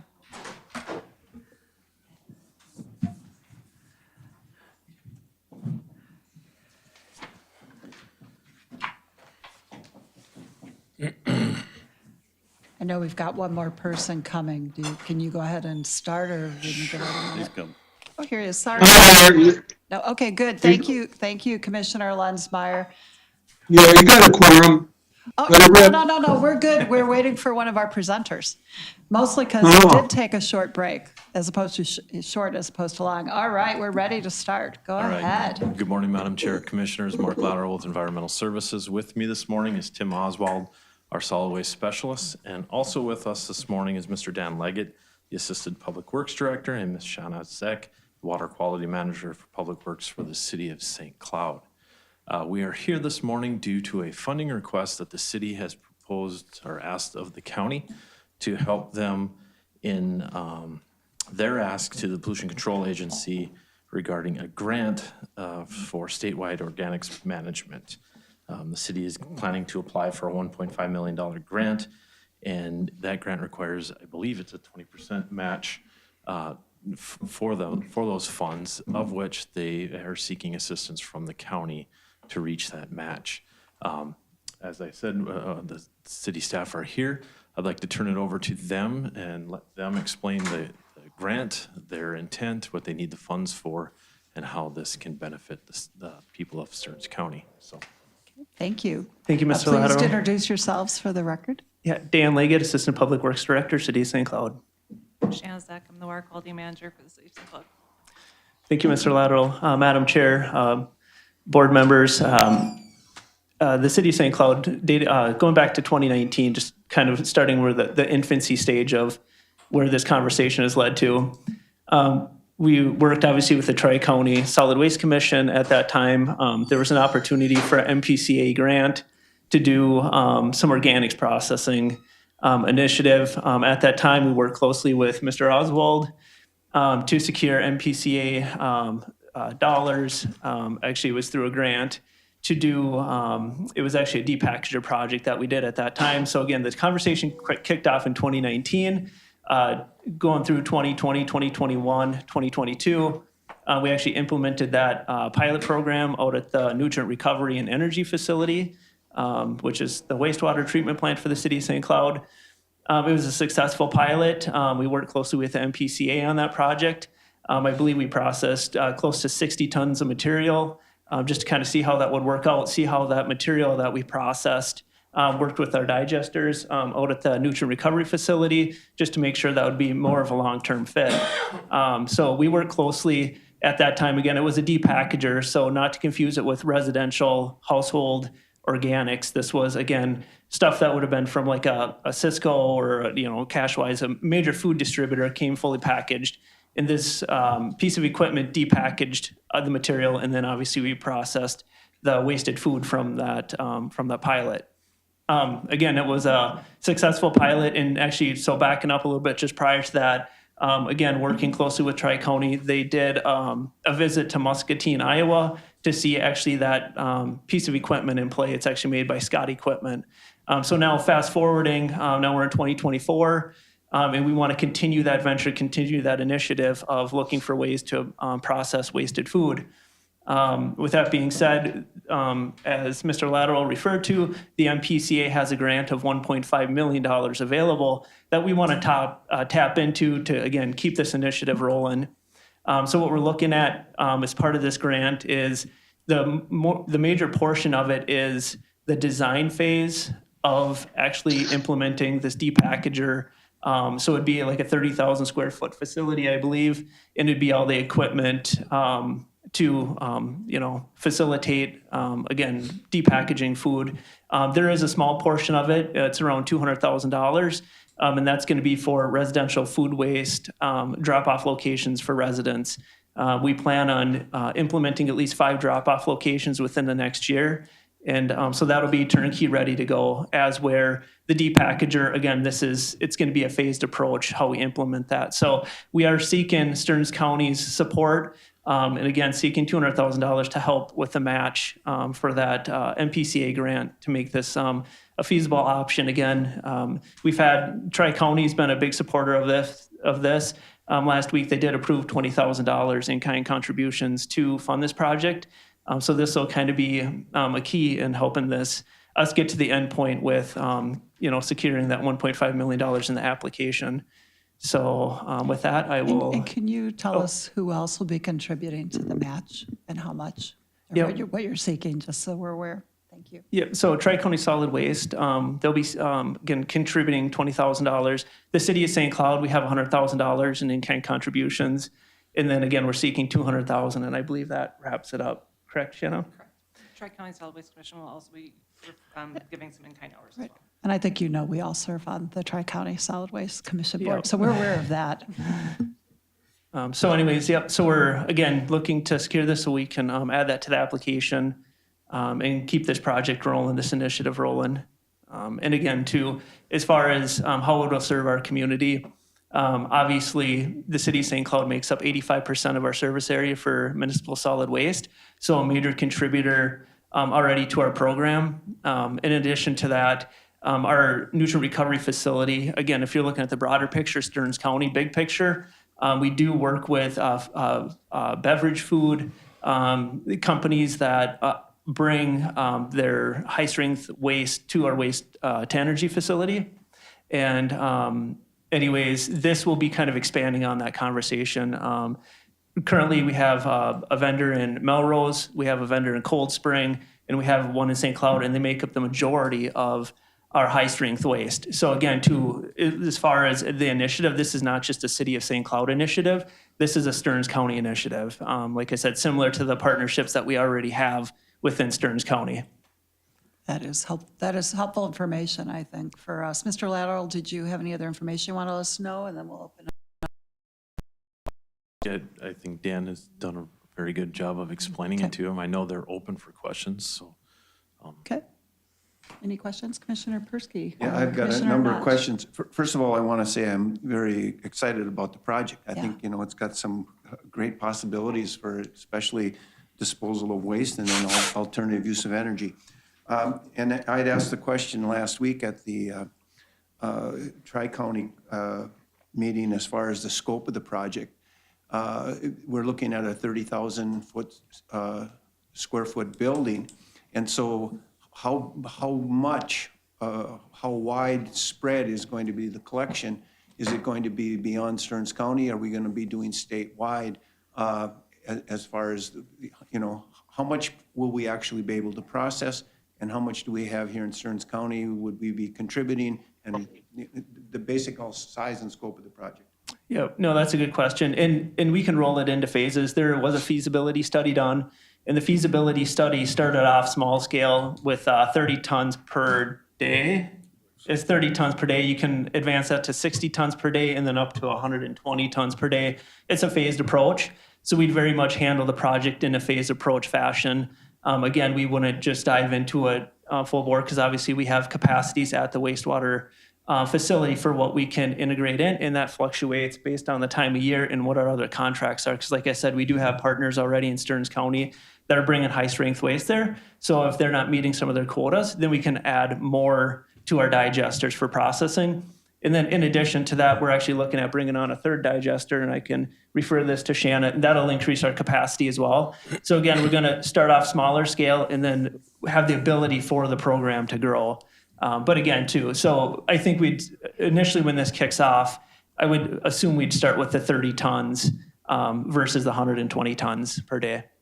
Commissioner Persky. Okay, so then the cost of the study is $1.5 million. What about the cost of the actual building and mechanics inside that? What type of a number are we looking at for that? That's a great question, Commissioner Persky. It's in excess of $10 million. When they did the study a couple years ago, it was rated at, I believe, like 9.8 million. However, with inflation, supply chain shortages, that will increase. But again, too, that's why we're taking this as a phased approach. Okay. Commissioner Persky. And then the funding for that, where do we sit with the funding would be for the $10 million operation? That's a great question. So what we depend on heavily, again, we're just taking this in steps right now. Obviously, we did the pilot. That was a big piece of kind of kicking this off. Now we're in the design phase. Once we wrap up the design phase, then we start looking at revenue opportunities where we can maybe start securing opportunities. The one that's running in Muscatine, Iowa, I believe they're actually in the black running. Again, too, there is opportunities for the revenue to offset operating expenses. And we do, again, have that feasibility study. And they talk about the different, tonnages that would be processed. If it was the 30 tons versus 60 tons versus 120, every one of those models show that it would be at least cost neutral to run the facility. So again, too, we'd be looking at those opportunities in the long term. Well, and to Commissioner Persky's question, I think part of it is, are you looking then at a referendum, a bonding bill? What are your thoughts? And given there's a number of partners engaged, bonding might be a possibility if one ever gets passed again. Yep. And I'll turn it over to Mr. Oswald. Thank you, members of the board. Commissioner Clark, one of the things that, there's multiple funding sources that we'll be looking at. I know the city has some ideas too, but we would be looking and asking for state funding. This is a project that we've talked to the MPCA about, and they're hoping that this could potentially be a model for other communities of similar size to work with waste abatement, landfill abatement, keep this waste out of the landfills. It's something that with this food waste running through the anaerobic digesters, we can create, I don't want to say green electricity, but we can create energy from it and utilize that. So I think there are multiple funding sources available. We just haven't really developed them yet or really looked at them because we don't want to put the cart before the horse. Got it. Commissioner Persky. I'm just, as far as capacity, with the 94 corridor and coming out of the metro, you could build this thing probably as big as you want to build it. And we're not going to be shortage of product, I don't think, to bring to it. So, absolutely, Commissioner Persky. I don't want to speak for the city. When we went down to Muscatine, Iowa and toured that facility, they were receiving, food stock from hundreds of miles away, and it helped keep them in the revenue black. So, like I said, I don't want to speak for the city, but, long term, that is also on the radar. Well, and hopefully we'll get to our own residential before we take others industrial. Go ahead, Commissioner Notch. Thanks, Commissioner Clark. Just maybe a follow-up question. So are you also going to be asking the other local counties that are part of St. Cloud, and then also maybe address, because this is applying for the grant, are there any of the larger organic waste participants, organizations like you mentioned, Coburn's Cashwise, U.S. Foods, are they also like in-kind contribution or letters of support, or can you maybe expand on that a little bit? Yeah, I can take that, Commissioner Notch. So as far as other, counties' participation, actually this question was asked at Tri-County too, and I'll pretty much answer it the same way. We receive a ton of support from the other counties on other projects. Yep. For instance, Sherburne County just approved a $7,000 grant this year for buying compostable yard waste bags. In addition, Benton County's been a huge supporter too of other sustainability initiatives, funding compostable bags, mattress recycling, buying trailers to transport recycling, or RIP mattresses, And so they've really, over the last several years or decade, have really helped contribute to some of the smaller projects. Again, since those ones were already tied up this year, those were approved before we even started working on this grant. And again, that Stearns County makes up 85% of our service area. And again, too, working with Mr. Oswald on the project already, kind of less cooks in the kitchen type of video. We have the experts involved. Otherwise, it could get somewhat complicated if we get, again, too many involved. But again, too, I think this is the right path. Again, because we've already worked with Mr. Oswald closely on this in the past, and because Stearns County makes up the majority of our service area. And like I said, the fact that both Benton and Sherburne are funding other projects this year. And again, they're on the smaller scale. Benton County makes up 7.5% of our collection area. Sherburne County makes up 7.5% of our collection area, as where Stearns County, again, at 85%. And kind of to that point, I was looking back at our solid waste management tax that we pay into the state, which those score dollars are available back to the county.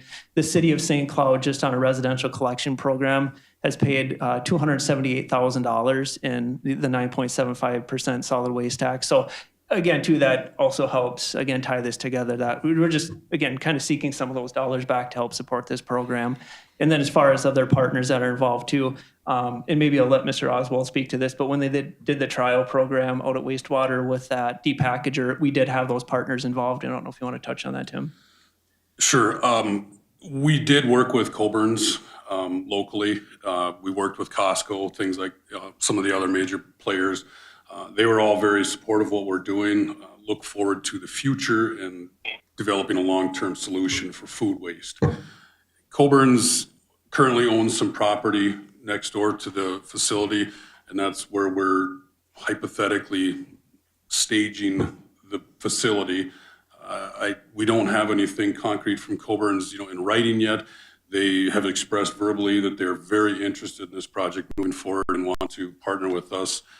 Hopefully it's some kind of beneficial deal with the property next door. What that means, we don't know yet. I do know that with this, the MPCA grant, if it's funded and everything and we get it completed, the design features that we're seeking through this grant will go a long ways towards our other partners like Coburn's and showing them what we can and what we envision building at this site. So that's, I guess, in a nutshell. Commissioner Knight. Yeah, and thanks for that. I just kind of wanted to get that reiterated in a public setting. I mean, we've talked about a tri-county solid waste, but Right. this way, the public does More people know can the other hear. counties are participating in other ways. It's also helpful, I was going to ask you to talk about the data of who's using and where. And we know from a wastewater treatment, which is what I brought up earlier, we've got a larger encapsulation area. So as we look at expanding, there's some opportunities there. Like Commissioner Persky, I am really excited. I keep thinking of it's been feeling like 5.5 years of just head banging, even though this could help us really move to another place. Commissioner Lensmeyer, think about if you've got any questions. Commissioner Bertram does, but if you've got something after Jeff's done, would certainly like to hear your thoughts. Okay? Well, I'd like to hear from Jeff first because Yep, that's what I was doing. Yep. he's remotely associated with the industry, so he might be able to offer some insights that'd be valuable. So Jeff, take it away. Yeah, I was going to say that's why we're going to wait for you. Go ahead. Thank you, Madam Chair. Commissioner Bertram.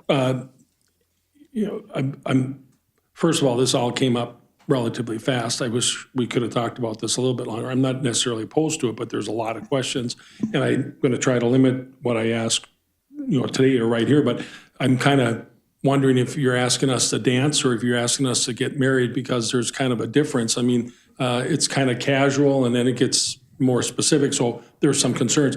But from Randy's standpoint, how many funds do we have? Like this Fund 43, we have $9 million in there, which is, by the way, taxpayers' money, the 8% on garbage and then the property fee. And so this isn't just, a free-for-all. I mean, this is, but how many funds do we have like that in the county?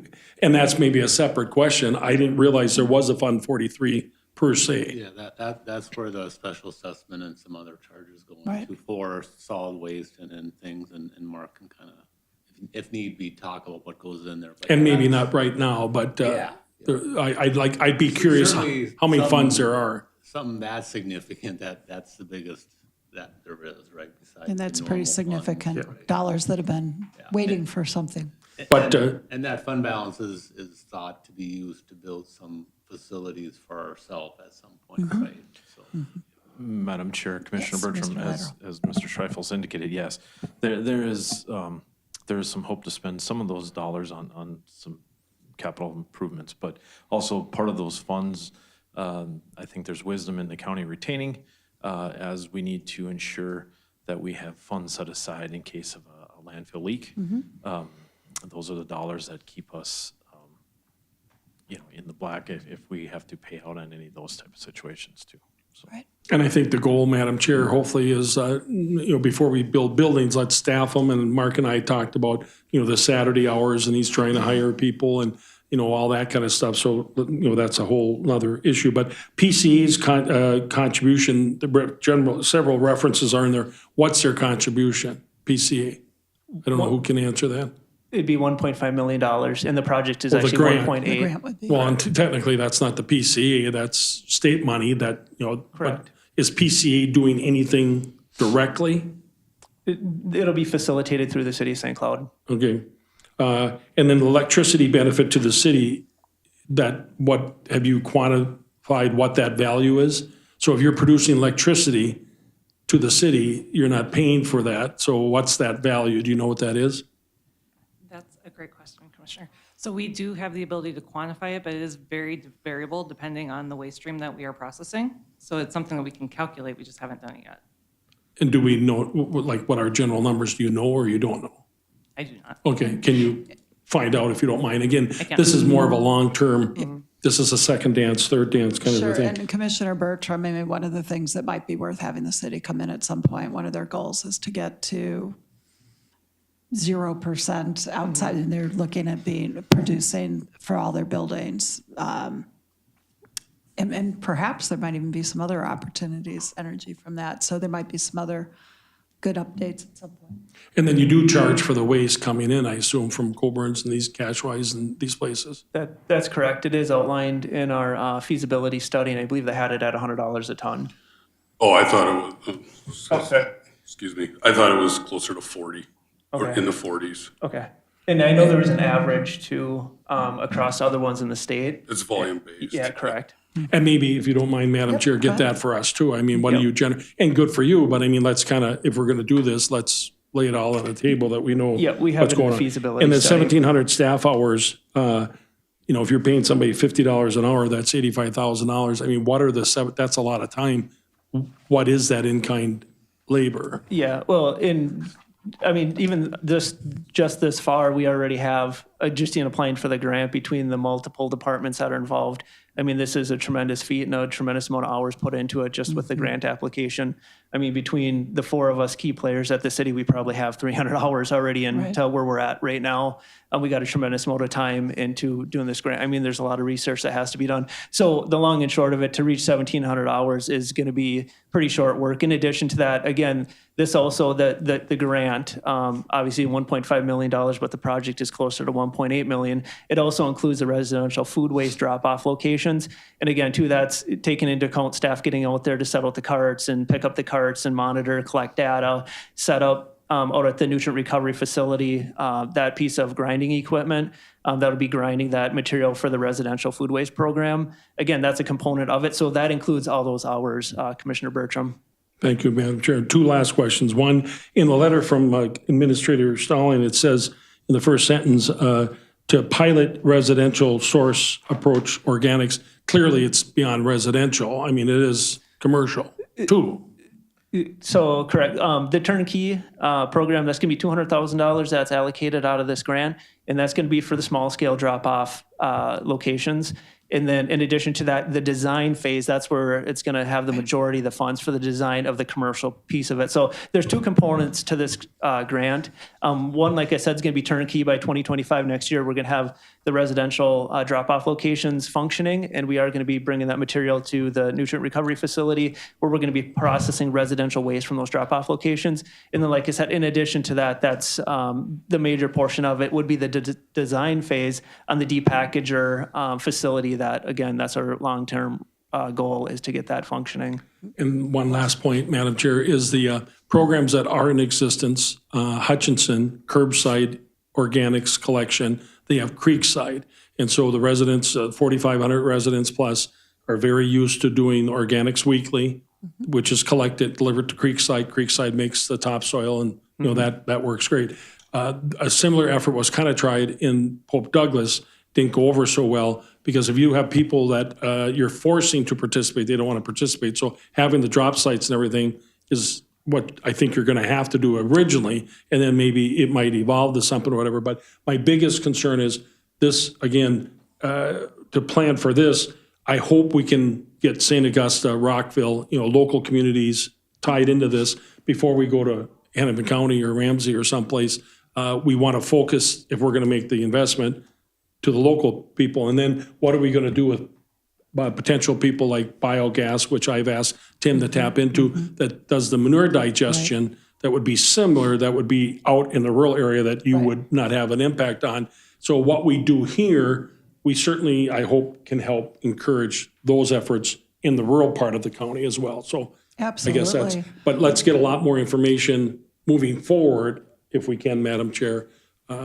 Let's deal with this today and then. Right. Well, and hopefully this will be part of our tri-colony strategic, long-term strategic plan that we're going out for as well. And other communities have done exactly what we're talking about. And I know you're watching me again. We need more drop-offs than just a handful or less than a handful sites, but even bigger communities like Minneapolis have done drop-off sites at parks where you could do your recycling, your garbage, if you mostly park garbage and this. And then they moved to voluntary weekly pickup. And given St. Cloud's track record of volume-based management, it'll be, I'm guessing we'll see some really good things here. So like what you're saying, I will tell you, not just in my district, but in Lee's district as well as our friends across state in the city of St. Cloud, this is one of the biggest things I've heard residents wanting. They're wanting to figure out ways to reduce what's going on, because it's the one thing they can actually do something about.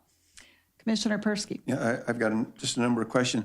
Okay, we're going to go quickly, though. Okay, we'll go as Because quickly you already as we got, got your bite. Okay, lightning round. Okay, first question. Oh, I like it. Organics, when we're talking about organics, especially for the people that are watching online, what are we talking about organics? Are we talking about including lawn waste, or are we talking about something else? That's a great question, Commissioner Persky. So again, when we're talking organics, for this particular project, it would be wasted food, as where the city of St. Cloud already has a residential curbside collection program for yard waste.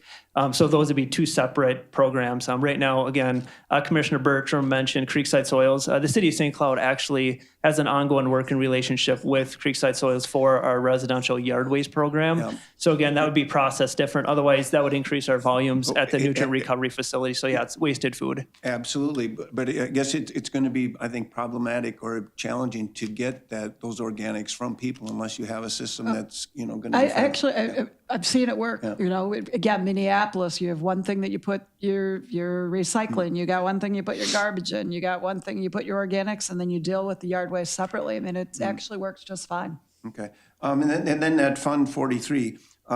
Again, we've talked time and time again about the Saturday hours, and I don't want to see us spending dollars in one area and say, no, we don't have the funds to do our goal of getting those funds for Saturday at HHH. So I'm hoping that that's going to still be on the menu. Is that correct? Mr. Lateral. Madam Chair, Commissioner Persky, I think those are similar tracked items, but separate. Okay. Fund 43, as we mentioned, as Mr. Schriffels mentioned, it's the collection of the solid waste fees on municipal waste that goes into that fund. Most of the funding that we utilize to implement and operate HHW are taken from our SCORE funding, as supplemented with some funds from our Fund 43, the solid waste fee. But I do not think this would have an impact on that. Okay. And just to briefly answer, not without getting down a rabbit hole, we are working towards that goal. Excellent. So it is in progress. We're getting there. Okay. We've got a few hurdles we had to go over, All right. but we're getting close. So members, if possible, let's try to take no more than like 5 more minutes on this. I know Commissioner Bertram has another quick thing after you're done, and or is it to that point? I think the horse, if the horse isn't dead, it's certainly dying. It's getting close. That's why I was looking for you to come in and say that, Commissioner Bertram. We're getting to the manure poop, Commissioner Lensmeyer. To Persky's point, Commissioner Persky, in Hutchinson, it's everything. It's yard waste, leaves, grass, and food waste combined. And just think of the efficiency, again, long-term. If I'm going to plant a seed, I want to make sure it's going to grow. You need to look at, I think, in collection, because collection costs money. And so as you're doing this long-term, if you can do it all in one, that really would and should be the goal, because again, you wouldn't believe how much yard waste ends up in the waste stream, which is illegal by state statute, but that doesn't stop them. And perhaps at some point, we'll get to go do some field trips. There's some very interesting things. Normally, I never bring up Minneapolis, but their volume is so much higher than us, and they've gotten it worked out that they're worth bringing up. But Ramsey and Washington counties have a great project that's going on. There are a number of really good things happening. And we can tell you what and why, and you all have to figure out the how. And so that's really important. Commissioner Lensmeyer, do you have anything in addition to the horse being dead? Horse is dead for sure by now. All right, I'm looking for a motion.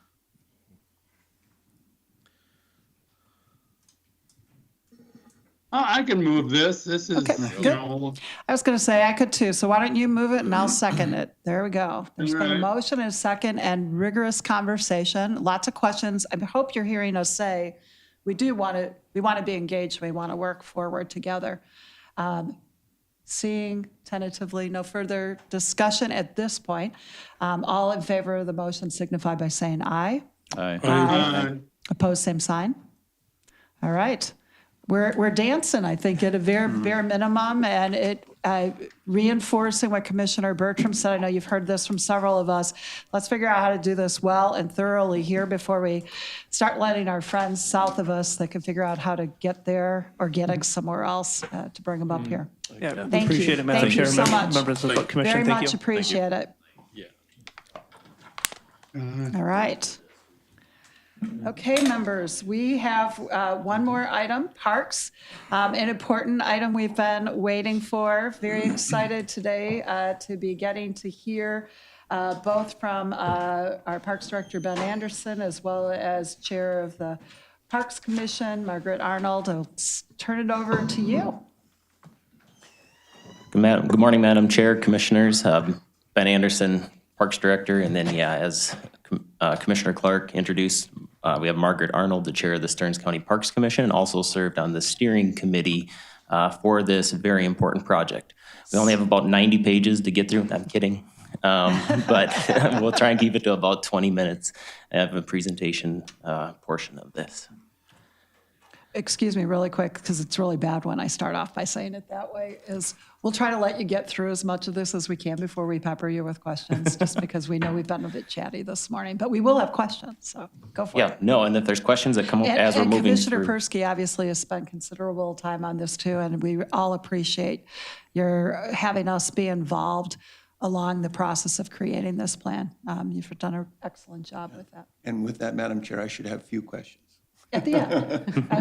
I should have few. Oh, he will. Go for it. Very good. Well, thank you. So the plan, the Parks, Trails, and Recreation Master Plan is organized into 4 sections: the introduction and background, the needs assessment, the plan recommendations, and the implementation. And really, the overall purpose of this plan is to identify the recreational needs from a variety and as many sources as we can from across the county and our park and trail users. This plan identifies the role of the county park system. It identifies the overall vision and goals for the county parks, trails, and recreation system.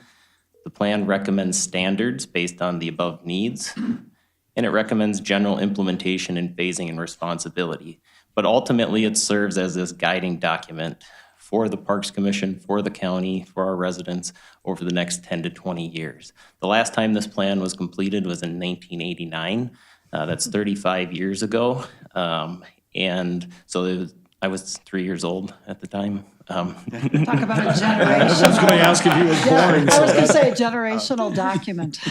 Right. So super important, and it's really a great document, and there's a lot of time and effort that have gone into it. So to talk a little bit about the project schedule, we actually started the project with our consultant HKGI in December of 2022, and we spent all of 2023 gathering information and putting this document together. It was broken up into 5 phases. The first phase was the project organization and the kickoff. The phase 2 was the inventory and conditions analysis, where we went through and we looked at all of our parks and trails and the different assets and facilities that we have and ranked them on conditions to get an idea of what we have out there now and what's existing and what are their conditions. We also did a needs assessment, which is where we spend the majority of our time, January through the middle of October, on gathering the information, the input from the public, our stakeholders, our park and trail users, our future park and trail users, After we gathered that information, we moved into phase 4, which was the system recommendations. So we took what we heard in our phase 1 and phase 2 surveys and put those recommendations on paper. Phase 5 is where we developed the implementation plan and the system plan, giving us that guideline moving forward for the next 5, 10, 15, maybe 20 years. So to start off with the inventory conditions and needs assessment, the needs assessment includes an inventory of existing parks, trails, the facilities, and its amenities. We did an evaluation of the peer county comparison data. We did an assessment of existing park conditions.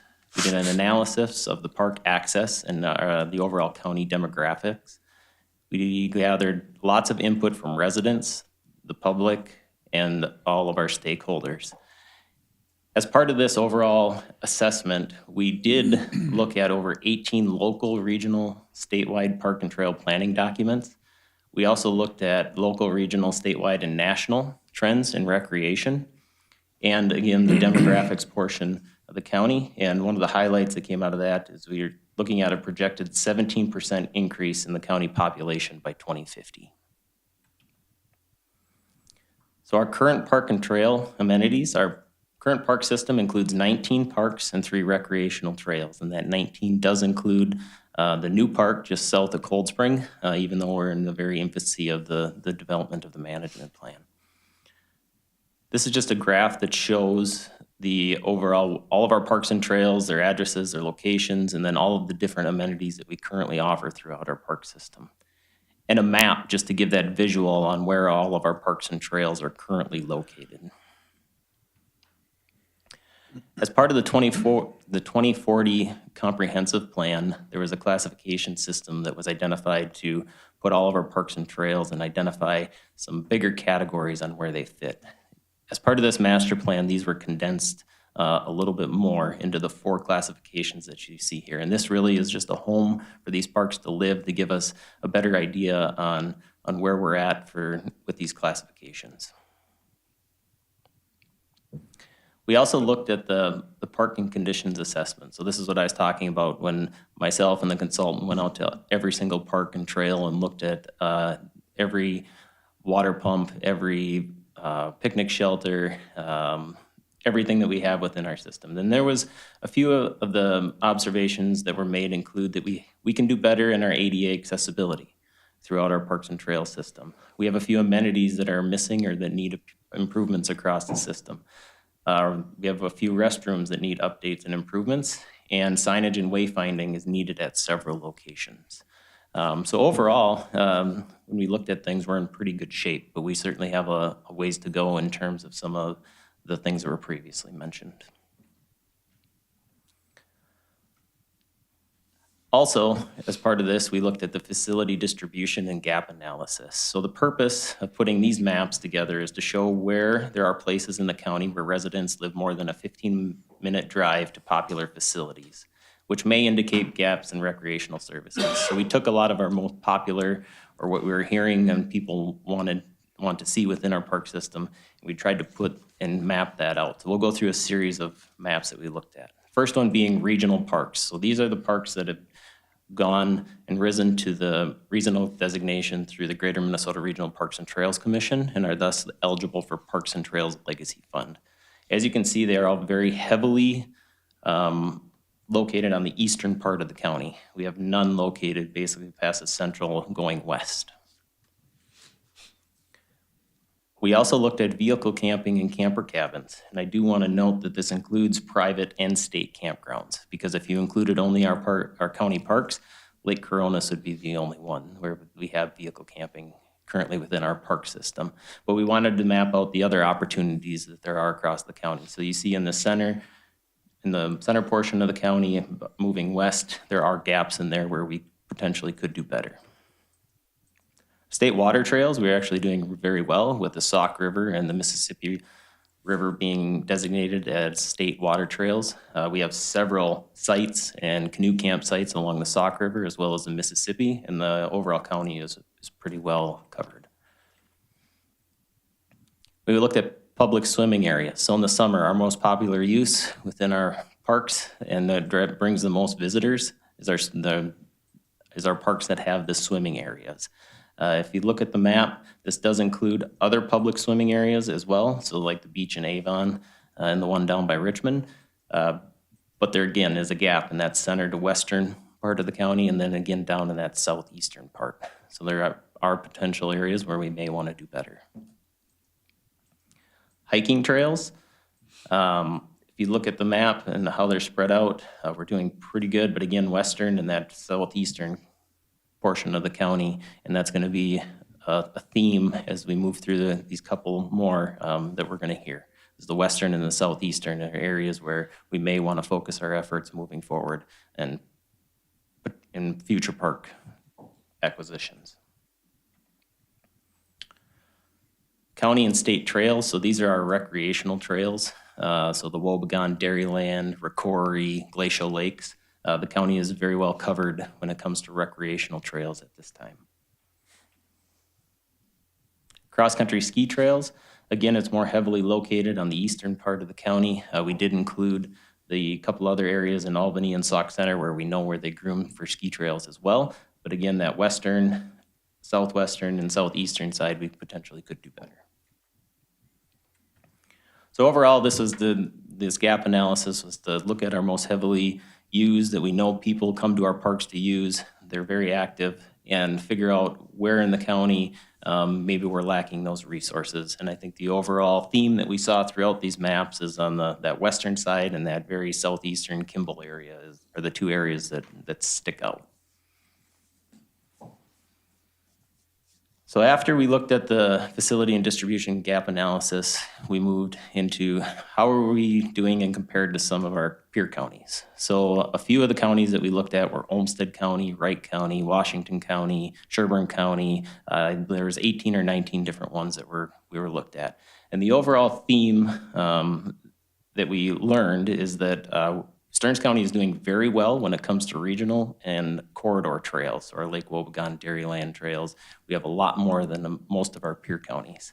We also have a lot more regionally designated parks and trails, with 7 of them. That's the most in the entire greater Minnesota. We have the most designated. So we're eligible for that, again, those legacy dollars to help us with the development of those parks and some maintenance and some reconstruction of those park and facilities as well. A couple areas where we could do better is in programming. Most of those other peer counties offer some sort of programming. So outdoor educational, foraging type classes, learn to paddle, learn to ski type. We're starting to dabble towards that, but it's something that we heard and saw through the comparison. Camping, which we are all well aware of, is something else that we heard. Olmsted has a variety of campgrounds, so does Wright County. A lot of other counties offer at least some sort of camping.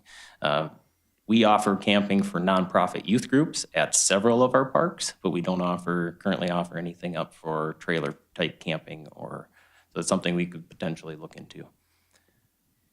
Also, when it comes to full-time parks employees, with our 18 to 19 park properties, including over 60 miles of trails, we fall a little bit short on a number of park operations and maintenance staff in comparison to other peer counties that are out there. And that last point is just kind of a reiteration of the full-time park employees as well. So now we get into the big bulk, what we wanted to do here. We wanted to hear from the public. We wanted to hear from our park users. We want to hear from our future park users, our stakeholders, who this plan ultimately affects and what they want to see their park system look like.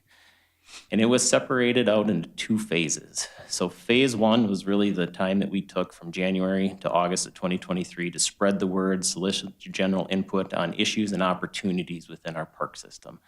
We used a variety of methods to gather this information. We spent a lot of time out in the community. We extended this portion. We did in-person. We did press releases, social media, stakeholder meetings. We invited all of the cities throughout the county, all the townships throughout the county to participate in these meetings, and had pretty good turnout. And then we moved into phase 2 in the September to December of 2023 portion, where we took all of the information that we learned in phase 1 and asked the public to react to that phase 2. So what did we ask in these surveys? So the first question was just, what parks and trails have people utilized? So in the phase one, we had a little over 1,200 respondents into the survey. And I'm happy to report that all of our parks and trails received people who are using them. So, and the ones that we know are our busiest obviously receive the most responses, and some of them that we know aren't as busy, but all of our parks and trails are being utilized throughout the county. Second question is, how did you get introduced to the Stearns County Parks and Trails? Most of it was from a friend or family member, which to me says we can do better marketing-wise. We can get that out, get the word out better. 3, what facilities do you or would you use the most in the county's park system? Hiking, bike trails, swim areas, and ski trails are the top 4. What facilities are missing from the county park system? Camping facilities was number 1. More natural restoration areas is number 2. Other included things like skiing, snowshoeing, winter use, more connecting trails, hiking, biking trails, things like that. You can see the list on the bottom underneath that question and in the document itself. So there was other. We didn't just give them a list of options. We also asked people to provide their input on if they had other ideas that we missed or didn't put on the list. And then 4th was more park and open space land. The 5th question is, what outdoor recreational programs would you like to see offered in Stearns County? So if we were to offer programming throughout, what would people be interested in? The number 1 was more outdoor education, so mushroom foraging class, birding classes, things like that. The 2nd was more family nature-based events, so our moonlight ski, our kids to parks, intro to paddling, intro to skiing. Number 6 was more of a general question, just to find out where our survey participants were coming from. Majority were from the city of St. Cloud. The second most actually was from outside Stearns County. So we're pulling from that Benton, Sherburne, that regional clientele that were interested enough to take in our park system to take our survey and provide their input. And then so on and so forth, the Sartell St. Joe Way Park. Number 7, I just wanted to point out, I think we did a pretty good job at capturing a pretty even percentage when we looked at the overall age range of the people. Obviously, we lacked in the 18 to 24 and under 18 range, which I think is pretty typical, is what you see in these surveys. But one of the park commissioners pointed out that the under 18 group, they feel like the family members were probably talking or speaking for families in that portion of it. We did try to work with some schools to get input and at Lake George on that, but a lot of the schools are very hesitant to put out any sort of surveys to their students, which is understandable. Number 9, we asked the survey respondent to tell us what ethnicity they were from. 95% were white or Caucasian, followed by Black and African American, and then so on and so forth there. We did do some targeted efforts out in the Melrose area and the Rockville area within our county parks and trails, and then we also worked with the Somali community to put some social media posts out and their radio station ads to try and solicit some more respondents from those specific communities as well, which I think we had some success with. Then number 10 again was that more open-ended question on other thoughts and comments, and you can see the word bubble on the lower right on the words that were most commonly used. So then we moved on to the phase 2 after the phase 1 survey was done. And this again was taking that conglomeration of what we heard in phase 1 survey and putting it into phase 2. And we really simplified the phase 2 survey down to 3 questions. And basically, the first question was, please rank the following 9 park system plan elements in order of importance for future investments. And you can see trails, parks and facilities, natural resources, operation and maintenance were the ones that came to the top.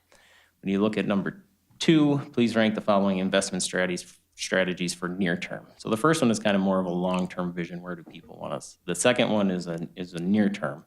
And again, these are very similar in that, but we were just trying to get that focus on long-term versus near-term. And the near-term, the highest priority is the parks and trails enhancements. So invest in making park and trail enhancements throughout the existing systems, such as hiking trail expansion and ADA access.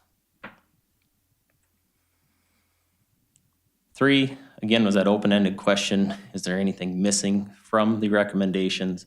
And commonly heard themes were trail maintenance upgrades, pickleball, acquiring land, mountain bike trails, more winter activities, and there's a few others on the list as well. So now we'll move into, after we completed phase 1, and as we were completing phase 2, we started to build these system goals and recommendations. And there's gonna be a lot of these snippets that I'm gonna run through. I'm only gonna highlight one off of each list. If there's others you feel you wanna highlight or wanna mention, just stop me and we can certainly do that. But so our parks and facilities. So one of the big ones that came out of there was explore the need for more camping within the county system. Recommendations for trails. Develop and finalize the location for the Quarry Trail extension. So this wasn't, as part of the trails recommendation, we just didn't look at, our own maintenance and our own development. We also looked at how are we partnering with our other community members. So for instance, encourage the city of St. Cloud to complete the Southeast Beaver Island Trail connection. So work with our partners to, how do we do that? Do we provide letters of support? Do we help lobby at the legislature? Things like that. Along with that was also the Glacial Lakes Trail as part of that. We also looked at just park trail recommendations, and one of the big ones that came out of there is expand and add mountain bike trails in the park system. And there's a good chance in the next month or so, there'll be a proposal coming in front of this board regarding mountain bike trails. And then we were able to put together this really nice visual on what the corridors look like throughout and what we still need to do or have to do on our plate over the next 10, 20 years for trail development. One of the unique things that did come out of this survey is, if you can see on the western side, basically there's a bluish colored hashed line that runs from Melrose down to Paynesville. It's the Highway 4 search corridor. There was a gentleman out in that area that put together a petition and basically got all the cities to sign onto that petition saying this would be a good idea that the county should look in. We're not looking next year or 2 years or maybe even 3 years, but the grand vision to create a trail loop within the county. And it would create a couple smaller ones, but it creates one big one, over 100 miles that somebody could ride a trail loop stopping in the various, I think it was almost 27 communities or something that it incorporated throughout the county. So system goals and recommendations when it comes to programming, provide programs for all age groups, youth, seniors, families, teens, etc., and a variety of others. Comes to natural resources, the big one that came out of here is complete a natural resource management plan for the park system. We're a natural resource-based park system, and we don't have a natural resource management plan for our system. System goals and recommendations when it comes to acquisition. Again, here's that theme, that western portion, a potential search area for some sort of more regional type facility, if that's desired. And on that southeast corner down towards that Kimball, potential search area for parkland sometime in the future. And just to adhere to the county standard of the 20 acres of county parkland per 1,000 residents. We know we're gonna need some additional parkland, and the county commissioners have taken tremendous steps here in the last couple of years with a couple different acquisitions or potential acquisitions, but more than likely that number is going to continue to grow as we see the population increase by that 70%. So it's just something we need to keep on our radar. Operations and maintenance. Identify facilities that tend to need more operation and maintenance and plan to increase efficiency and maintenance practices. Staffing. With the recent additional acquisitions, the recommendation out of this plan is to add one new full-time staff maintenance worker in either 25 or 26. And then continue to add seasonal staff as proportional to the acreage growth and recreational trail corridor miles as appropriate as we move forward. Funding and partnerships. So continue to support the park's capital projects with available grants, whether that's legacy, other DNR programs, federal and private funding. And then also keep and continue to grow and maintain our other partnerships from our organizations within and around the county. So the system goals and recommendations, there's a lot in there. I think it's laid out very well. We took those goals and recommendations and then we moved them into an implementation plan. And the implementation plan is this timeline according to investment type, and it's broken out into the corridor trails, enhance existing facilities and amenities, build new facilities and amenities, natural resource protection, acquisition, staffing, and operations. And at first, when we initially started doing this, we had went down and we were putting, well, we want to complete the Dairyland Trail in 2025. And we realized, and the Park Commission and the steering committee realized that that's not really how the Parks Department operates. We put these dates on, and we're probably committing our taxpayers and putting that expectation on the board of, well, we need this much funding at this time every year moving forward. That's not how the Parks Department operates. We want to do our due diligence in finding additional funds, whether that's state, federal, private, to assist us with these development projects. So we thought putting more of a near-term, mid-term, and long-term goal focus in this plan was a better solution to that. And all of these projects that are identified on here are either identified in previous documents that have been completed or what we heard during our phase 1 and phase 2 survey portions of it. And all of these projects will be coming back in front of the board at some point to have discussions. They'll go through the Park Commission to the board, and we'll find granting solutions to hopefully offset as much of those costs as we can. And all of this probably most likely can't be done within 20 years. But again, this is a guiding document that's used to guide the department, guide the Parks Commission, and is a movable document. In 5 years, priorities may change. We don't know, but at least we have that direction that we haven't had in the past 35 years. This last page that I wanted to show you is a 25-year plan for capital projects and according to the park and trail location. And again, this is one where we've initially started throwing numbers in at Quarry Park and Nature Preserve and a potential center someday. Well, those numbers aren't really real. We can put those in today's time, but to project those numbers out in 5-10 years is an unrealistic expectation. So instead, we decided to go with more of the $1 sign, $2 sign, $3 signs to put a general idea on those costs. And again, all of these costs will come back to the commissioners when we start moving forward or think it's a good time when we've identified good funding sources or partners for these projects. But at least it gives us a general idea on the costs that we're looking at for these projects. So with that, that's the end of the overall plan, but I don't want to miss giving the accolades to the people who helped develop this plan, because it wasn't just the Parks Department that was working with our consultant HKGI to put this together.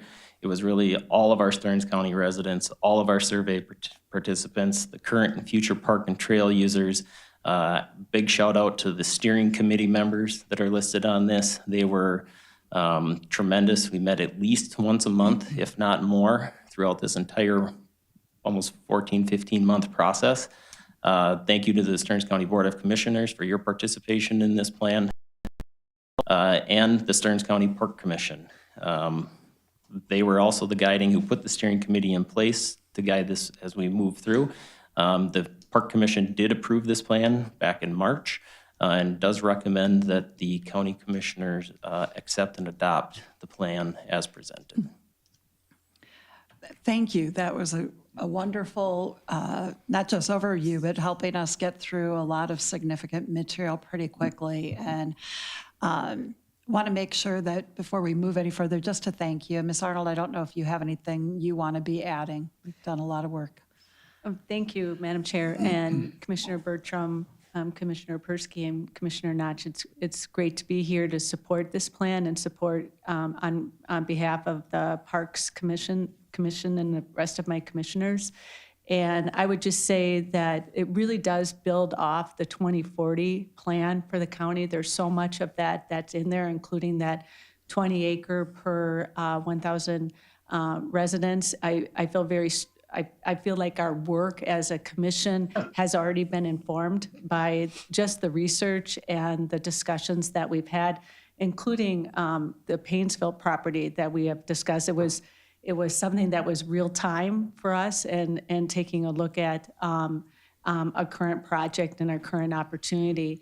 I would also like to add that it was very interesting to look at our peer counties, and we not only were informed by that, but inspired by what other communities are doing. I know on a lot of projects, it's always great to benchmark.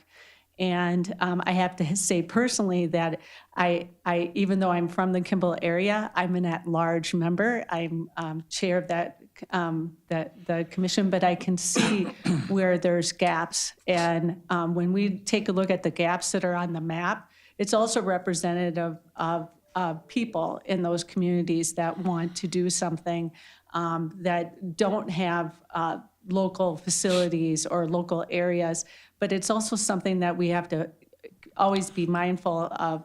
And I've had lots of discussions with Commissioner Persky about this, about opportunities in our area. And so I think all of us want to keep our eye on those opportunities. I think this really connects, not only when you take a look at the natural areas, the land acquisition, the programming, they all do connect. And I think that's something that the Parks Commission is going to have the ability on paper in our annual work and the staff to take a look at this.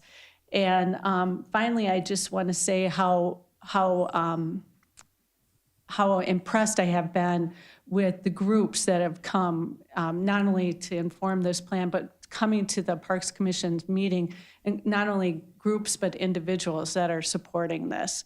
So even though this work reflects, several months of conversation, there's ongoing conversations happening at the Parks Commission meetings. And just a shout out to Ben and HGKI and all of you for your participation. Thank you. Thank you. Certainly the shout outs for Ben and the staff and the consultants is well in order. Commissioner Bertram has a meeting at 11:30, so he needs to leave. And I don't know if we could actually do a vote before he leaves, but at a bare minimum, I know you wanted to at least Madam Chair, if get a it's chance to okay say with something. members, if we could vote and then I know it's a little and then unusual, ask the questions. but And- since I and if we believe we're can't- going to accept this, I know that that's a little different, but it is important for something this significant to be able to do that. So if members are okay with that, I'd entertain a motion in a second. I'll move adopt the plan. Is there a second? I'll second that. Great, thank you, Commissioner Lensmeyer. Okay, there's a motion and a second, and recognizing we're going to have further discussion afterwards. All in favor, please signify by saying aye. Aye. Aye. Opposed, same sign. All right, it has been adopted. Thank you, Madam Chair and members, for that quickly? Go ahead. opportunity. And I just want to say thank you as well to Ben and to the Chair Arnold and the rest of the, I had the opportunity to attend several meetings for different reasons to see this unfold. So thank you. Don't forget the private donations that I hope sparked some more direct involvement in doing. There is a lot of support out there. And then two, always recognize all the public areas, city parks, township parks, county, state. It is a partnership and we're lucky to have what we have. So thank you, Madam Great. Thank you. Commissioner Persky, I know you've been waiting. Yeah, first of all, Ben, Margaret, thank you very much for your presentation. And the Park Commission, I think, has done an excellent job and appreciate their work. One thing that we've noticed and Margaret had alluded to and mentioned is the lack of opportunity in certain areas, in particular Steve's district, Jeff's district, as far as opportunities. And also there just seems to be a lack of resources there as well, in that with the lack of growth for population and development, is that they don't have any money coming in for parkland dedication. Something we talked about is maybe providing opportunity at the townships, at least maybe to give them a little bit of something, is to see if it's possible for them maybe just to have a shelter or work on perhaps maybe even putting in a playground. And so that there would maybe be an opportunity for us to share some of those resources where they would put in certain amount of funding and we would help encourage them to have something. Because as the county continues to advance, especially like with Wi-Fi, with people staying in the rural areas, also maybe rural daycare, be nice for if they had a place to go, just to get out of the sun, get out of the shelter, or get out of the rain, and to gather with their kids, and have a sense of community. So that's maybe something that we might be looking at, because we're not going to build a large park out in those rural areas. We're not going to invest a lot of money. We're not going to necessarily do the maintenance, but there's some way that we can help, is having maybe a standard shelter or standard playground, just to help them with that type of assistance. So something we've been talking about. Commissioner Nutt. Okay, thank you, Madam Chair. And to kind of add on to that, I think if we kind of look, though, at the makeup of Stearns County, the western portion is a large ag area, which, obviously, to me, I can understand the gap there, just because, the farming community there is quite a bit larger, than when you go to the eastern side. The other thing, too, is, as Commissioner Bertram alluded to, a lot of those communities do have really nice park systems in their communities, to take advantage of. But, there also are probably a few opportunities that could occur. Most of you maybe don't know this. I've been involved just because working out in that area. There used to be a town called Unity on County Road 22 that goes to Padua. There's actually the schoolhouses still sitting there. And the only reason I know this because they had an issue with the outhouse. Because the environmental services, you can't have just dig a hole and put the outhouse over it anymore. So we actually came up with a solution for those guys to keep the outhouse there. So it's pretty unique. The gentleman, there's actually a little, I don't know, it's 501c3 that runs that maintains that little schoolhouse. It's pretty cool to go inside because it's got, everything is there. The desks, just like you Sounds could like walk potential into it. history museum Yeah, too. it's, Maybe a so combination. there are, something like that where, if there's adjoining land that could be purchased, that could potentially be a nice little historic site there as well. But, again, I, appreciate all the hard work, because, obviously this was a long-term process. The only correction I would note is on page 305 on that graph on the bottom. It's 20, they have 20 acres per resident. Well, I think 160,000 times 20. We're taking over a few other counties. So, Yeah. but yeah, otherwise, Good yeah, catch. really Good appreciate the work that went into this. But Yeah, just never know what we're going to catch, right? right. Commissioner Lensmeyer, did you have anything else you want to add on this? No, I have, I'm grateful for the efforts there. The only comment I would make is at some point, of all of the parks and all of the recreational areas, there are some things that are not included, but if we get down to that type of detail, we might be missing the point too. So we can discuss this more in detail informally at another time. Thanks you. a lot. Nice work, Ben. Margaret, glad you're involved. And we'll keep on keeping on.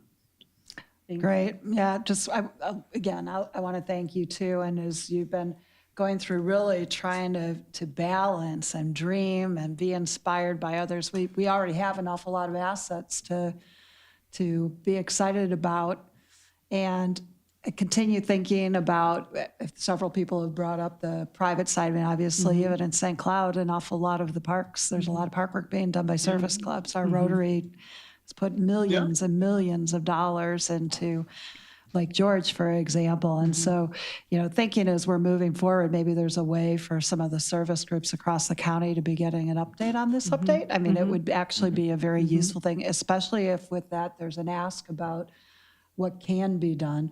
And still thinking about our railroad authority, it was very cool seeing in the other report about the railroad. There's maybe opportunities for additional funding we can get through there. And then honestly, continuing to think about those younger adults and the teenagers and the kids, even though it's been really hard sometimes getting the school districts or the campuses engaged, we have some more opportunities to increase, especially from a broadly diverse standpoint, their opportunities. And you've got got certainly somebody like my mom who lives just on the other southeast part of St. Cloud, but comes in, who's continues to walk and looking for accessible ways of getting places. And I checked again. Sometimes the timeframes that it says for people to get there aren't quite right. It says it takes me 15 minutes to get to Quarry Park. I've never gotten there in less than 20, and I only live a few miles away.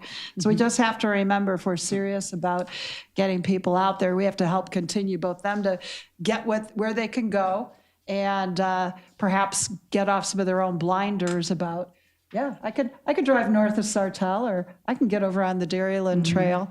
And so, yes, thank you so much. Steve, you look like you had one more thing. I just have one more comment. Go for it. And what I really appreciated was the discussion on a little more camping opportunities. Oh, absolutely. Because I Yes. really think, some of the western ones you get underutilized just because of the fact, I think, it doesn't have to be large ones, even if it's tent, small unit, Spring Hill, even you take Lake Sylvia, there's a nice little wooded spot there, Two Rivers, I think there's some opportunities that this has fleshed out that hopefully we can look at in the near future and that would help give people a chance to explore those areas too. Yeah, and I had actually, when I was noticing you had one more thing, my brain did a little gap there for a second.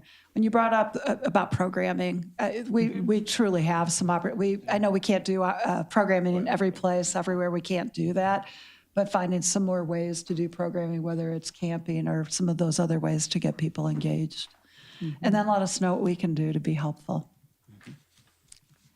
All right, I think we could probably give you appreciation for a much longer time, but it's been adopted, and we look forward to the implementation. And let us know again what we can do to be supporting any applications or bringing other people in. Thank you again, and thank you, Commissioner Persky, as your liaison work. All right, we're almost to the end. We're going to go ahead and do issues or announcements or whatever else by commissioners, although Dr. Williams, you are raising your hand. Do you have something? What was just handed to you there was, my understanding is that this was supposed to be on the consent agenda. Oh.